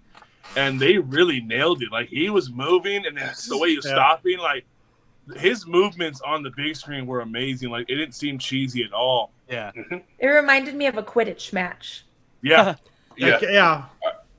I agree. I that was the one thing I thought I was going to make fun of them for. It's like the wings, because I see in the comic books, like, really? And oh my God, they killed it. They did him justice with how they did his wings and how he moved He's in the air. fierce using them. Yeah, the way he was just banking off of the air and stuff with, oh my God. Yeah, that was badass. Yeah. I'm not gonna lie, Sam. We joke around a lot and we go back and forth a lot, but since you've been on this show, since you've been part of this, that's all we've heard about is this. And I'm not gonna lie. The first time I saw Namor, I'm like, all right, Sam, you finally got what you wanted. I was very happy for you because I know, and I assume you probably teared up when you saw him the first time, but I screamed at the top of my did voice. you? Yeah, but I'm happy for you because it's very cool and it's like exactly what you wanted and what you were hoping for. We've been doing this Even for better.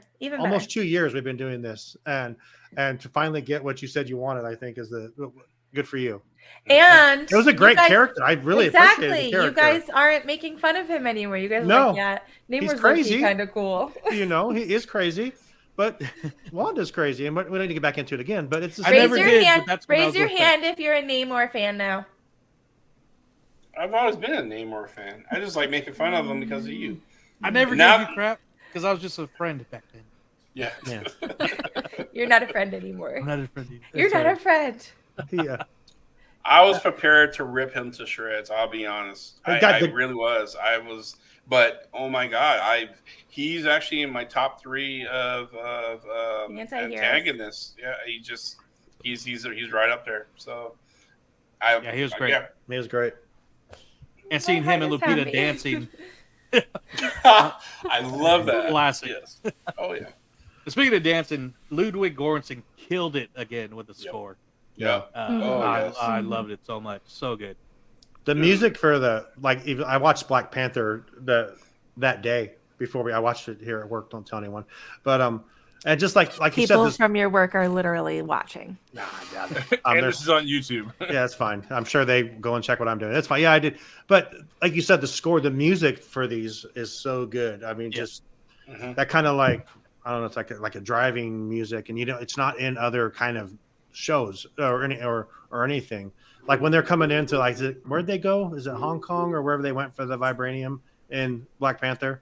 Where'd they go to meet? No, Korea. Korea. Yeah, just the music and like the driving, like boom, boom, boom, and you had some of that in this show. I'm like, damn, that's really cool. And very cool. Hitting the cultural beats on whatever. I mean, it was so. Oh good. my God! Yes, the intricate artwork and the culture of that they lend from for the with the Mayans and the Aztecs aspects and just all oh my God, dude, the details was freaking amazing. The way they chanted and hypnotized everybody, all the people. The whole this and stuff. I'm like, dude, I'm like sitting in my seat doing like, yeah.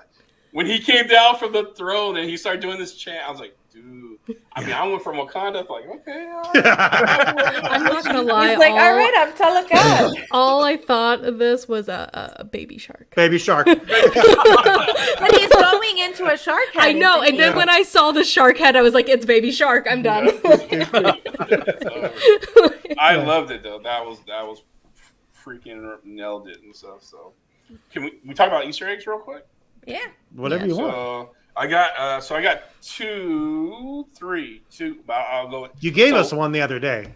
One was a license plate. I posted into our thread and stuff. So when Agent Ross gets arrested by his ex-wife, which oh my freaking gosh, they made her I can't always. I see you next Tuesday, Valentina D. Yeah, Valentina. She's a see you Adrian next Ross. Tuesday. And the head of the CIA, which makes sense because of the Thunderbolts and her recruiting, and the government don't really try to throw her in jail because she is kind of above all of that stuff. So that makes all kinds of sense. The ex-wife thing doesn't. That's just weird. That not that Adrian Ross isn't a bad-looking guy. No, she just came up and she was like, "You're looking good. Let me come try out your Peloton." Yeah, she's out of his league. I mean, he's a way better human being, and she should be lucky to have ever been married to him. But that doesn't match up to me. I can see her and Nick Fury having like a drunk night in Vegas, and they got hitched, and they were married for like a month or two. That makes sense. But they made a movie about that. It's called The Hitman's Bodyguard. Yeah, they did make a movie about that. So in the scene where he's being carted off to a secret prison somewhere, the license plate says CB 11/29/76, which is Chadwick Boseman's birthday. And I knew that because I'm 11/28/78. Okay. I'm a day after before him and stuff for birthdays and stuff. So that was really cool. And then the other Easter egg was when Shuri goes to Haiti, and the house that Nikita comes out of says it is. I'm trying to not get. It's the Independence Day for Haiti, so which makes sense because the son name is also Toussaint, which is General Toussaint who liberated Haiti from the French and their colonizing and everything else. But the address is the year of their actual Independence Day that they celebrated in Haiti. So that was really cool. And then the other thing, Easter egg, is in the ceremony. You saw the water drums, which they introduced kind of the first time in Wakanda, which was amazing. Playing the water drums, and you hear that extra kind of bass coming out of it. The guy who was actually filmed in that was Chadwick Boseman's best friend. Huh. And he was on the set on the first Black Panther. He kind of helped with some of the drums and everything else, and into some of the shots and everything else on the first one. But they wanted to put him in, and they got him in, and he got to play the water drums and during that scene, and it was fantastic. So those are the Easter eggs that I'm sure there's more, and I'm gonna go see it again so I can find more. Because I think when I see Storm in the class, when Queen Ramonda is kind of walking by, and she's saying, she's speaking to him in French. So we'll see. I'll look for her. what happens to a frog when it's struck by lightning? Or toad? Danny. A toad. Yeah. A toad. Danny says Val would want Namor in the Thunderbolts, but Namor would not go to the Thunderbolts, I don't think. Yeah. He's way more powerful than they are. And he'll do it if it suits him, but it doesn't. Not if it suits him. If it suits Talocan. Well, yeah. Namor does what he wants. Anyway. Patriotism over narcissism. Yes and no, because the Namor from the comic books also is a narcissist, and that's because there's nothing for him to be patriotic over, because everybody that he knows and loves has been destroyed. His whole home is gone. So if it benefits him to kind of spy on the surface dwellers, he might join the Thunderbolts and stuff, because it suits his own ego and wants to find out what the hell they're doing and stuff. And I mean, I'd be okay with it. And then he'll quit. He'll just have rage to keep quit. him close to a body of water. Yeah, a fish tank. Right. So he can't get dehydrated or whatever. So we've gone through all this, and we haven't really talked about Riri Williams and stuff. This is her origin. This was an origin story for her. In fact, she's the troublemaker who started this entire thing inadvertently because of her.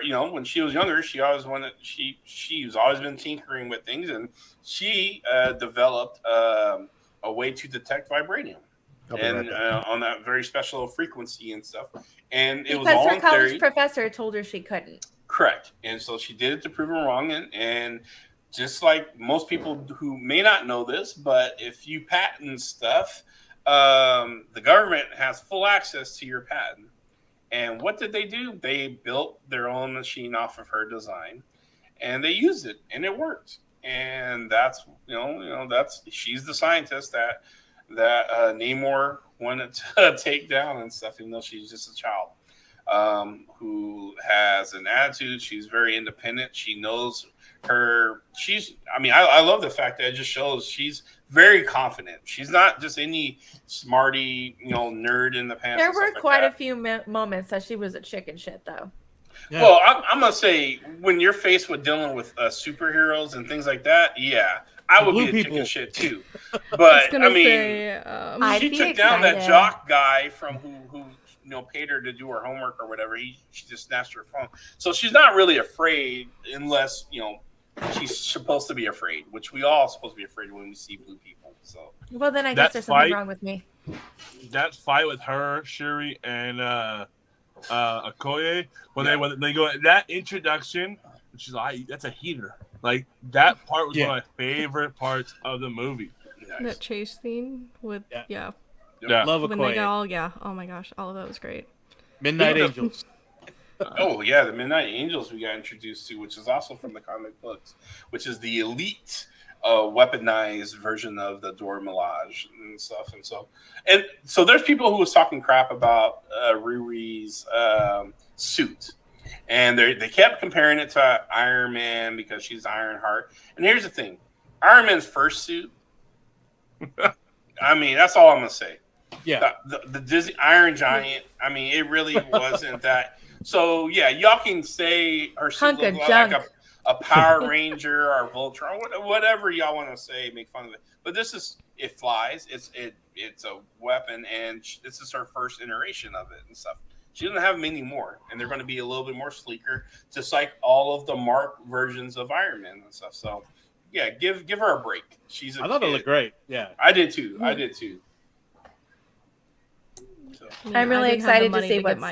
Okay. Sorry, go ahead, Brianna. I was going to say, I didn't have the money to get my hands on anything fancy in college, so the fact that she can build a suit is pretty awesome. Exactly. Yeah. I'm really excited to see where we go with Riri Williams, because obviously there's a lot of the fandom that is missing Iron Man right now. So and we know we're getting a new age of all of these superheroes, and I think it's time, and I'm really excited that it's Riri. I'm gonna be honest. I think Robert Downey Jr. can come back as Riri's AI. He played that role in the comic. Like books. He could be her Jarvis. He could, and because they talked about her Shuri's AI, and so I was like, oh my god, are they really about to set this up this way? And so I'm thinking maybe there could be a storyline where maybe she gets some Stark tech and she decided to pick her on her AI and might be one of her heroes, and it would be the voice of Robert Downey. I would love that to be the case. So, and that's an easy paycheck. Yeah, no doubt. Just do the voice. Yeah. Yeah. I love that for him. And those who don't know, you guys know who Trevor Noah is, right? From the Daily Show. Yeah. Oh. He's the voice of Shuri's AI. I was just looking that up right now. Yeah. So, yeah, he does, which is weird. If I was the broom sweeper in Wakanda, everyone in the world's going to know about it. So he's very humble about his role in the Marvel franchise here. So. That's good enough. That's cool. Anyone else has any other pieces about the movie? Dude, I liked the challenges that Okoye went through. I when she came back after losing Shuri oh my gosh, I'm blanking her name. The Queen basically Queen Ramonda. Yeah, she's like, you're done. Like, that's it.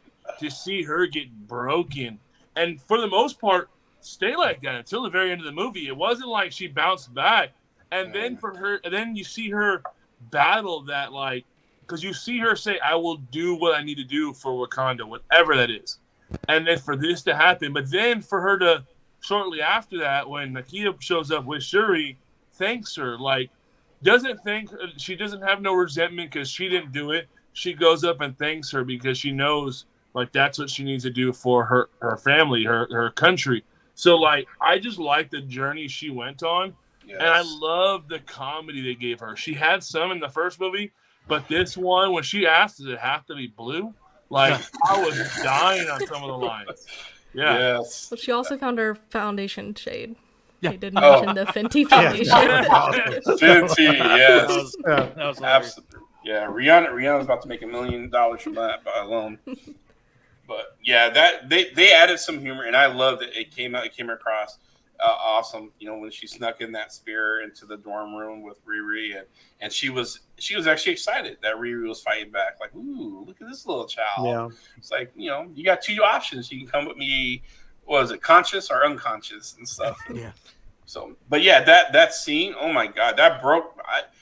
That broke me too. I'm watching Queen Ramonda. Just you hear the pain, and she's not wrong. She's not, and that's the thing. I normally can kind of play somehow the interactions are about to come, and when she was telling the Queen that she lost her daughter and how it's not her fault and all this stuff, and I'm gonna do anything to get her back. I was like, how do you argue against that? Yeah. But the Queen came out, and I was like, damn. Like my family, entire You lost your family's job. Mhm. You lost your job. I'm sorry. The Queen is right. Like, Yeah. wow. Yeah, because they said they shared like she jumped in front of a spear, or she jumped in front of for her husband, which I like that they kind of paid homage to Jordan Peele's character, but he's not there. Like now, I hope he doesn't come back because they kind of like ousted him. Like, yeah, where is he now? So, but they shared that, and the Queen came down hard on her, like, and everything she said, you're like, damn, it's the truth. Yeah. Like I can't even deny that. She lost her entire family for this country. Yeah, everything. Yeah. So We mentioned just a minute ago that the comedy, and I know we talked about Thor had too much. I felt like this movie gave us the perfect amount of Marvel comedy. Like the Guardians, the first one, it was funny, but it was action, it was drama. This one, it was funny, action, drama. I felt like it gave us the right spoonful of comedy that we needed, and didn't just pour it down our throat. It all felt natural where it would have been. Yeah. Yeah, I do think they were light in the exact spots they needed to be, especially in a absolutely. movie about grief. Like, Yeah, it was a perfect mix yeah. of everything, Wow. honestly.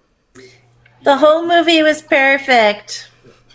So do we want to go around and give our number rankings of 1 to 10 where we'd rank it? Sure. All right, David, go ahead. We'll just go around the circle here.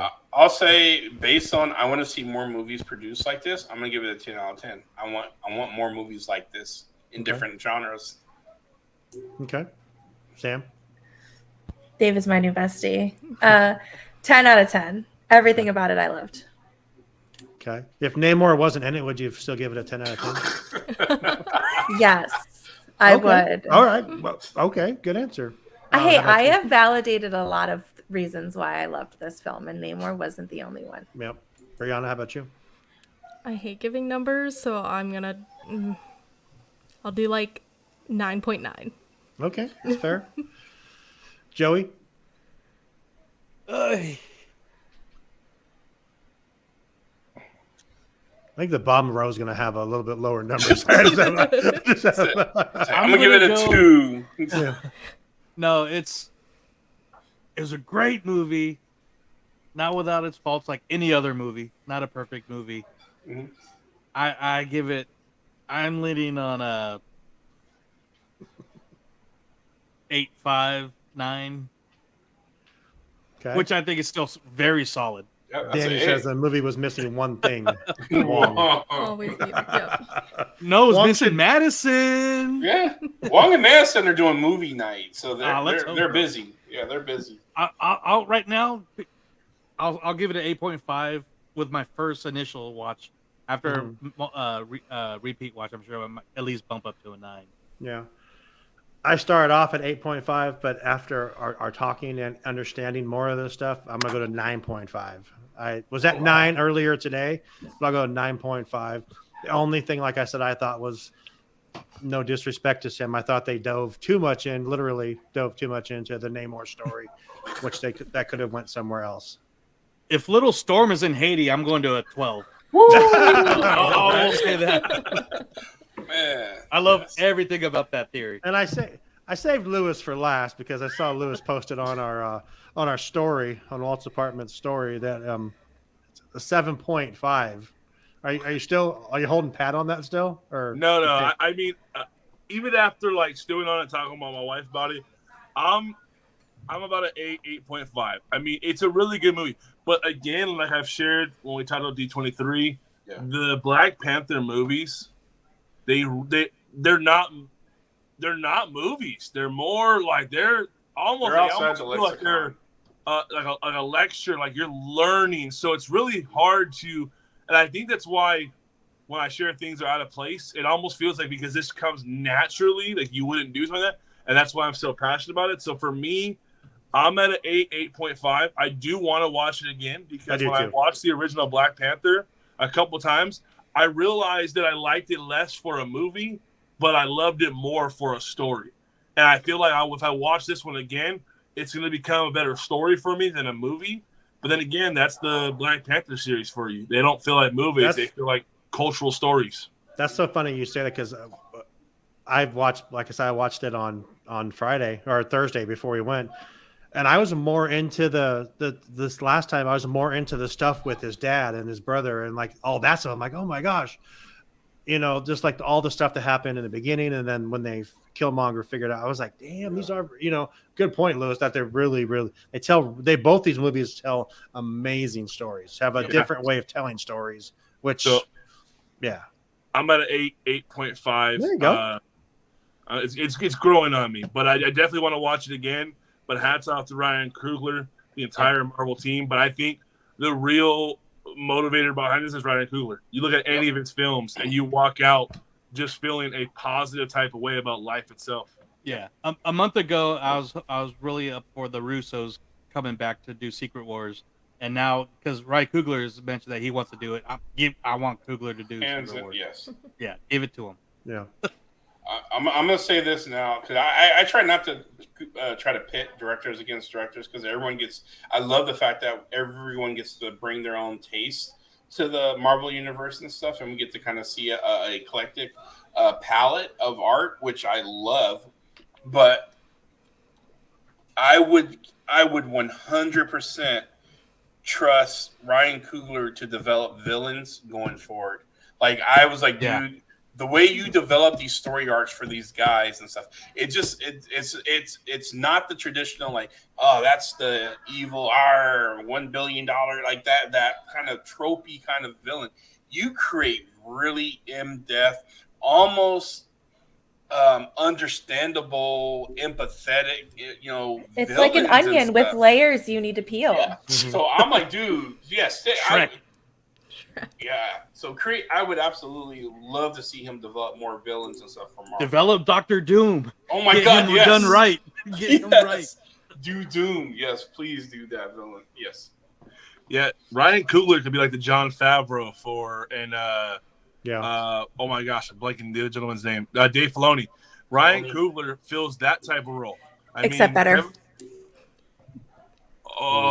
Sebastian Star Wars? We don't do that. Hey. We don't do that here. I'm a guest like T'Challa. Yeah, we do. That's a hard one because there's two different styles of movie. But Ryan Coogler, man, he can do a lot. But I hope they don't abuse that either because I think that's what the Russo brothers happened. Civil War was amazing. Winter Soldier was amazing. And they're like, you're going to run the rest of the show. And I feel like the stuff they worked on, they kept it strong. And the stuff they didn't, I'm going to go back to Guardians. Guardians became dumber and dumber throughout the MCU, and I'm like, why? Why'd you do that to them? Like, they were badass, and you just ruined them. Yeah. Well, yeah, I don't disagree. Yeah, while you're at it, bring Tim Burton back. He's looking for work. Bring who? Bring Tim Burton back. He's looking for work. No. Hell no. He'll never work for Disney again. I was going to say, didn't he say he would never do that? He feels like Dumbo. What the hell? Yeah, he is Dumbo. Jeez, I know people like him and what I don't like his. No. That's like asking for John Lasseter to come back. Wow. All the way Pixar movies are nowadays. That's the fish show. So, anybody else have anything else they want to say about Wakanda Forever before we close it down? Yeah, we've been going for 2.5 hours almost. The almost. Avatar trailer before the movie. Thank you for my cup. Yeah. Ooh, I got the black one. Oh, I didn't know they had those versions. Okay. It changes colors when it gets. So I went to see Black Ah. Adam, and I got my Wakanda Forever cup. I went to see Wakanda Forever. I got my Black Adam cup and tin, Yeah. courtesy of Mr. Van Hook. Yeah. I got a cool Dude, Black Adam tin. I got some really cool cups. I don't think My AMC theater had anything. sucks. Yeah. My theater didn't I have wanted the anything coin. except for I had a heated recliner There you and go. an open bar, but Yeah, like AMC was An supposed to have open like some bar big or- budget. no, it wasn't open. It was big, but, Open bar. but hell the yeah. bar. Damn, what? I was like, where No, do you get but these tickets? Yeah. Next, But I'm just saying He's the next like- bar was screening in open. Indiana. Let's go. Yeah, I'll pay Oh, $30 what? for a movie ticket for So open the bar. bar, Open the bar, bar? Hell recently yeah. just opened up inside the movie theater. Was what I was trying to say. Okay. No. But Yeah, I mean, my I like theater was I like the trash. recliner with the like heated seats. I don't because I'm Man. fat and my hip hits against it. Then like halfway the movie, I'm on fire, and I don't understand why. So buttons. we Yeah. have like the extended like cuddle chairs. What? Aw, those are Like cool. little love seats. Ours are Yeah, cuddle those were cool when they came And me out. and David had those. That was 2001. nice. That was nice. You got those? But I'm No, we single have it. rider, so it'll Remember, feel David? weird me cuddling Remember? with somebody Yeah, next We to me. lifted up, and I had my head on your shoulder. Yeah, It absolutely. was nice. I grabbed No the woman, tissue no and- cry. They didn't play that song. I'm so burnt about that. First I of all, was waiting for that. That Rihanna song, oh my god! I didn't realize I missed her music. She hasn't done an album in over 10 years, a decade. And on the so- soundtrack, there's an instrumental 10 years. version of it too, yeah, a score version, which is still beautiful. In fact, I was actually looking her up because we were talking about her, and like she actually outsold Beyonce, and Beyonce's still making music today, and she hasn't made a new song like forever. So I'm like, damn, Rihanna is. It was a I great still song. have Rihanna's first CD on. I still have it somewhere. The Ponte Replay one. Oscar-winning song. Maybe. Oh yeah, I think so. Yeah, Turn the music up. So did man. anyone If the Oscars don't nominate Queen Angela Bassett, I mean, oh my, yeah. We will riot. So Ludwig won the Oscar for the first Black Panther soundtrack. Does he get again for this I thought one? it. Mm-hmm. Yeah, I thought the I thought this soundtrack one was is even the better than soundtrack the was first so one. I think good. this one's Great. better. I think this is better than the Mhm. first. So, do you think anyone besides Angela Bassett gets Oscar nod? Name more. Talcum. I got it. The No Quarter. Thank you. That dude. Yeah, I'm gonna follow all his stuff. I mean, I'll go Yeah. see a movie just because he's in it. I think I'm gonna I watch Narcos. He's now. in Narcos, yeah. Yeah. Yeah. Yes, I saw that on Netflix. I was looking his name up, like, ooh, all these stuff with him in Narcos, and he's in The Purge, the latest one that he did. So He Does did a Coogler great job. Get a director nod. Oh yeah. I would say they so. like to skip over that and stuff. So I I don't don't know. know. I don't even think he cares really. He's mentioned that before. He doesn't do it for that, but I think that he should. He absolutely should. I've seen a lot of movies this year, and this is. Did you like this better than Elvis? No. No. I give Elvis a 10. Yeah, Elvis would get a 10, and Austin Butler will win. I If he finally- doesn't, there's something wrong with the Oscars. I'm just saying. I finally saw Elvis, and I'm being honest. I went into it like this is okay. They're gonna not really tell the real story. They told the real story of Yeah, it was just straight. Oh, up. did they show the Whitney Houston trailer for you Oh guys? my God, I saw that for Black not Adam. in the theater. Mm-mm. At Yeah, Black they- Adam, I saw that, and it They looked showed it before so Wakanda good. Forever for me. It Who looked did they so get good. to play Whitney? Like, I don't know she, who it does she is. look like Whitney? Yeah, I was gonna say it looks good. I saw it in another movie, but I didn't see it for I haven't does seen it look- yet. Wakanda it's Forever. from the It does same seem people good. that did Bohemian Rhapsody, so or Rocket Man, one of those two. So It was Bohemian Rhapsody. I think it's going to be Oh. so good. It looks so good. If they go down like that path of where It's called I Want to Dance with Some. It looks really good. I want to dance with Okay. somebody. Yeah, I have to check out the trailer, so I have to see that. yeah. I'll send it to you right now. What were you saying, Lewis? I have a question about Wakanda though. Are they still doing the TV show still? Yeah. He's been given the reins to write whatever this Wakanda show is going to be. We have no clue. Well, I'm only asking because that means we'll probably get more M'Baku like on a bigger scale than what we I got hope now. so. Oh, I would love that. I hope King so. M'Baku. Because I mean, he's not a Give me high that. budget actor, so you could put him in there, and it would get a lot of attention because obviously he's in there. I think it's funny of all the characters that were in this movie, you have Black Panther and M'Baku who are represented in the theme park now, and but I love. I was curious about that. If they're gonna bring Shuri's Black Panther in there, She's there. Or Yeah, they Namor. did. not Yeah. necessarily retire Namor. the Black Panther, No, but it's they're her. gonna change it up because, like, obviously that one battle scene has already been outplayed for a year. So I wonder if they would change it up a little bit, bring her into it, bring M'Baku into it, Namor. and then will we? I mean, I'm sure there's got to be some type of legalities of a man running around in underwear in Disneyland, but Tarzan I'm did sure it they for could pull years. off. Yeah, Yeah. true. Yeah, I was like, I think they've done that before. I think you could do it class. I mean, he was pretty well covered in the. He was covered in the movie. He didn't have on like underwear. He had on like boxer briefs. Some more it looked like, and I think They were like actually had like on all that- boxing shorts. he had like all the Like the jewelry and old stuff. style. I think that's cool too. The Yeah, vibranium they jewelry. unveiled Shuri's Black Panther in DCA already on Friday Yeah. with the Dora Milaje and Okoye introducing her in front of everybody. And a lot of people were actually mad because they hadn't seen the movie yet. And then I thought that too, but it was like Well, they always do that. it. Yeah. I know Yeah, they with always Wanda, do it, too. but it was They kind did of it with when Wanda came out. They did the same thing. They did it like with America Yeah. Chavez and they every need to bring Loki back that Mr. showed Knight. up.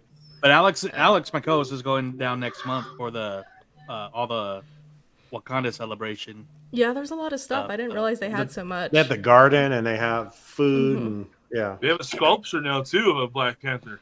Right, Yeah. like Do they the really? garden is, yeah. Yeah, You know what? They should actually have the Talakans and Namor and all them at the Disney Lion Night, the Hawaiian resort and stuff. Oh, Lonnie? Oh, And Lonnie? I'm only saying that because we're going there in May for our anniversary and stuff. Oh, that's So- exciting. So We're at I the want to see some college. Disney. I want to see some Marvel characters represented down there and stuff. So, but I know it's a different culture. I want to see Namor's throne at DCA. Oh my god, go. that's Oh my wrong. gosh. I want I could at least I get a want that picture. to be an attraction. I want them to put me in a harness and allow me to just Just descend fall down down. and sit. And I want someone to film it and stuff while I do it. So with my So, Disney like, most- popcorn, and then my Mickey caramel apple, and I'm just coming down. So most royalty ascend to their throne, right? Not Yeah. anymore. He descends to his descended throne. to his throne, and it was so badass. I No, want that that was good. poster. I have to look. I'm gonna actually spend my time looking for that tonight. If someone made a poster, because If we you don't find someone it, did. please send it to me. No, everything's all. I mean, we know Joey, people was that could it probably you help who us sent print me- it too. So, Joey, just was saying. it you who sent me the here The baseball the Namor jersey? Yeah, Totally so need the to get that. company, they used to be the Maddest Hatter. Sean's seen my Giants, and Lewis too, my Disneyland button-up jersey. They're designing a Namor one now, and I sent it to Sam, and Oh, that's cool. looks awesome. Just the little design for it, and they're high quality jerseys too. They're like authentic MLB. So It's beautiful. I'll send you guys the link. I gotta say, Okay. whoever the 3 or 4 people that have been on with us for the last 2.5 hours, thank We you. appreciate. Thanks, Oh my guys. god, it's been 2.5 hours. Wow. thanks, Danny. I know it's one of them is Danny, and I'm sure one of them might be Shout out to you Jen, guys, but absolutely. there's 2 more people unless one of us didn't log out of our computer or something. But Well, hey, we appreciate you guys. We so. almost got the runtime for Wakanda Forever. Yeah, we just wait 18 more minutes and we're there. Hang on for the post-credit scene. This is an Easter egg in itself. Hey, there's Lewis a won't Marvel like it. tribe. It's the entire length of the movies. Yeah. We don't do a lot of Marvel Let's talk tribes, about but- Namor. Huh? Hashtag let's talk about There you go. Namor. We don't do a lot of Marvel tribes, but when we do, we sure do a big one, don't we? We do absolutely. And you're love still that. at work. You're at your office. I am still at work. Is- Yeah, tonight they actually just didn't even clean my office. They just left. They didn't even come. like we're So I'm like, damn, take my trash. But, We get rushed out on Wednesdays, but they said, screw it, it's Monday. No, they're like, he's here tonight too. What the hell is this guy doing? Oh, that's hilarious. I will be back home on Wednesday, so I'm excited about that because I don't have to work this week. Been working for 2 weeks, but yeah, this was fun. I'm This was. This Can't wait was. to just talking to you guys makes me want to see it again even more. I do mean, want to see it. I was going to see it again anyways, but even more now. I'm like, all right, Storm. All right. Yeah, I'm thinking, do I go see this on Wednesday? Because I got nothing going on. Do I go see this before the show? Because I think I'm gonna see it tomorrow. Hey, we gotta get Skylar to put out that rumor about Storm because I really think that Yeah. there's some teeth there. So I'm gonna try to go see it again. 'Cause I want to see. think Danny shared in the comment about you see him in the school, or someone shared. That's the thing. We all want to go back to that Yeah. school scene because we Yep, want to same. see if we see like Prince Different T'Challa things. and if we see Storm. I just want to see Lupita too. Oh. I mean, seriously. I mean, Yes. seeing her Yes. at D23 a couple years ago, like 30 feet. That is the most beautiful woman I've ever seen in person, Yes. and she's just cool as hell too. Oh, Yeah. man.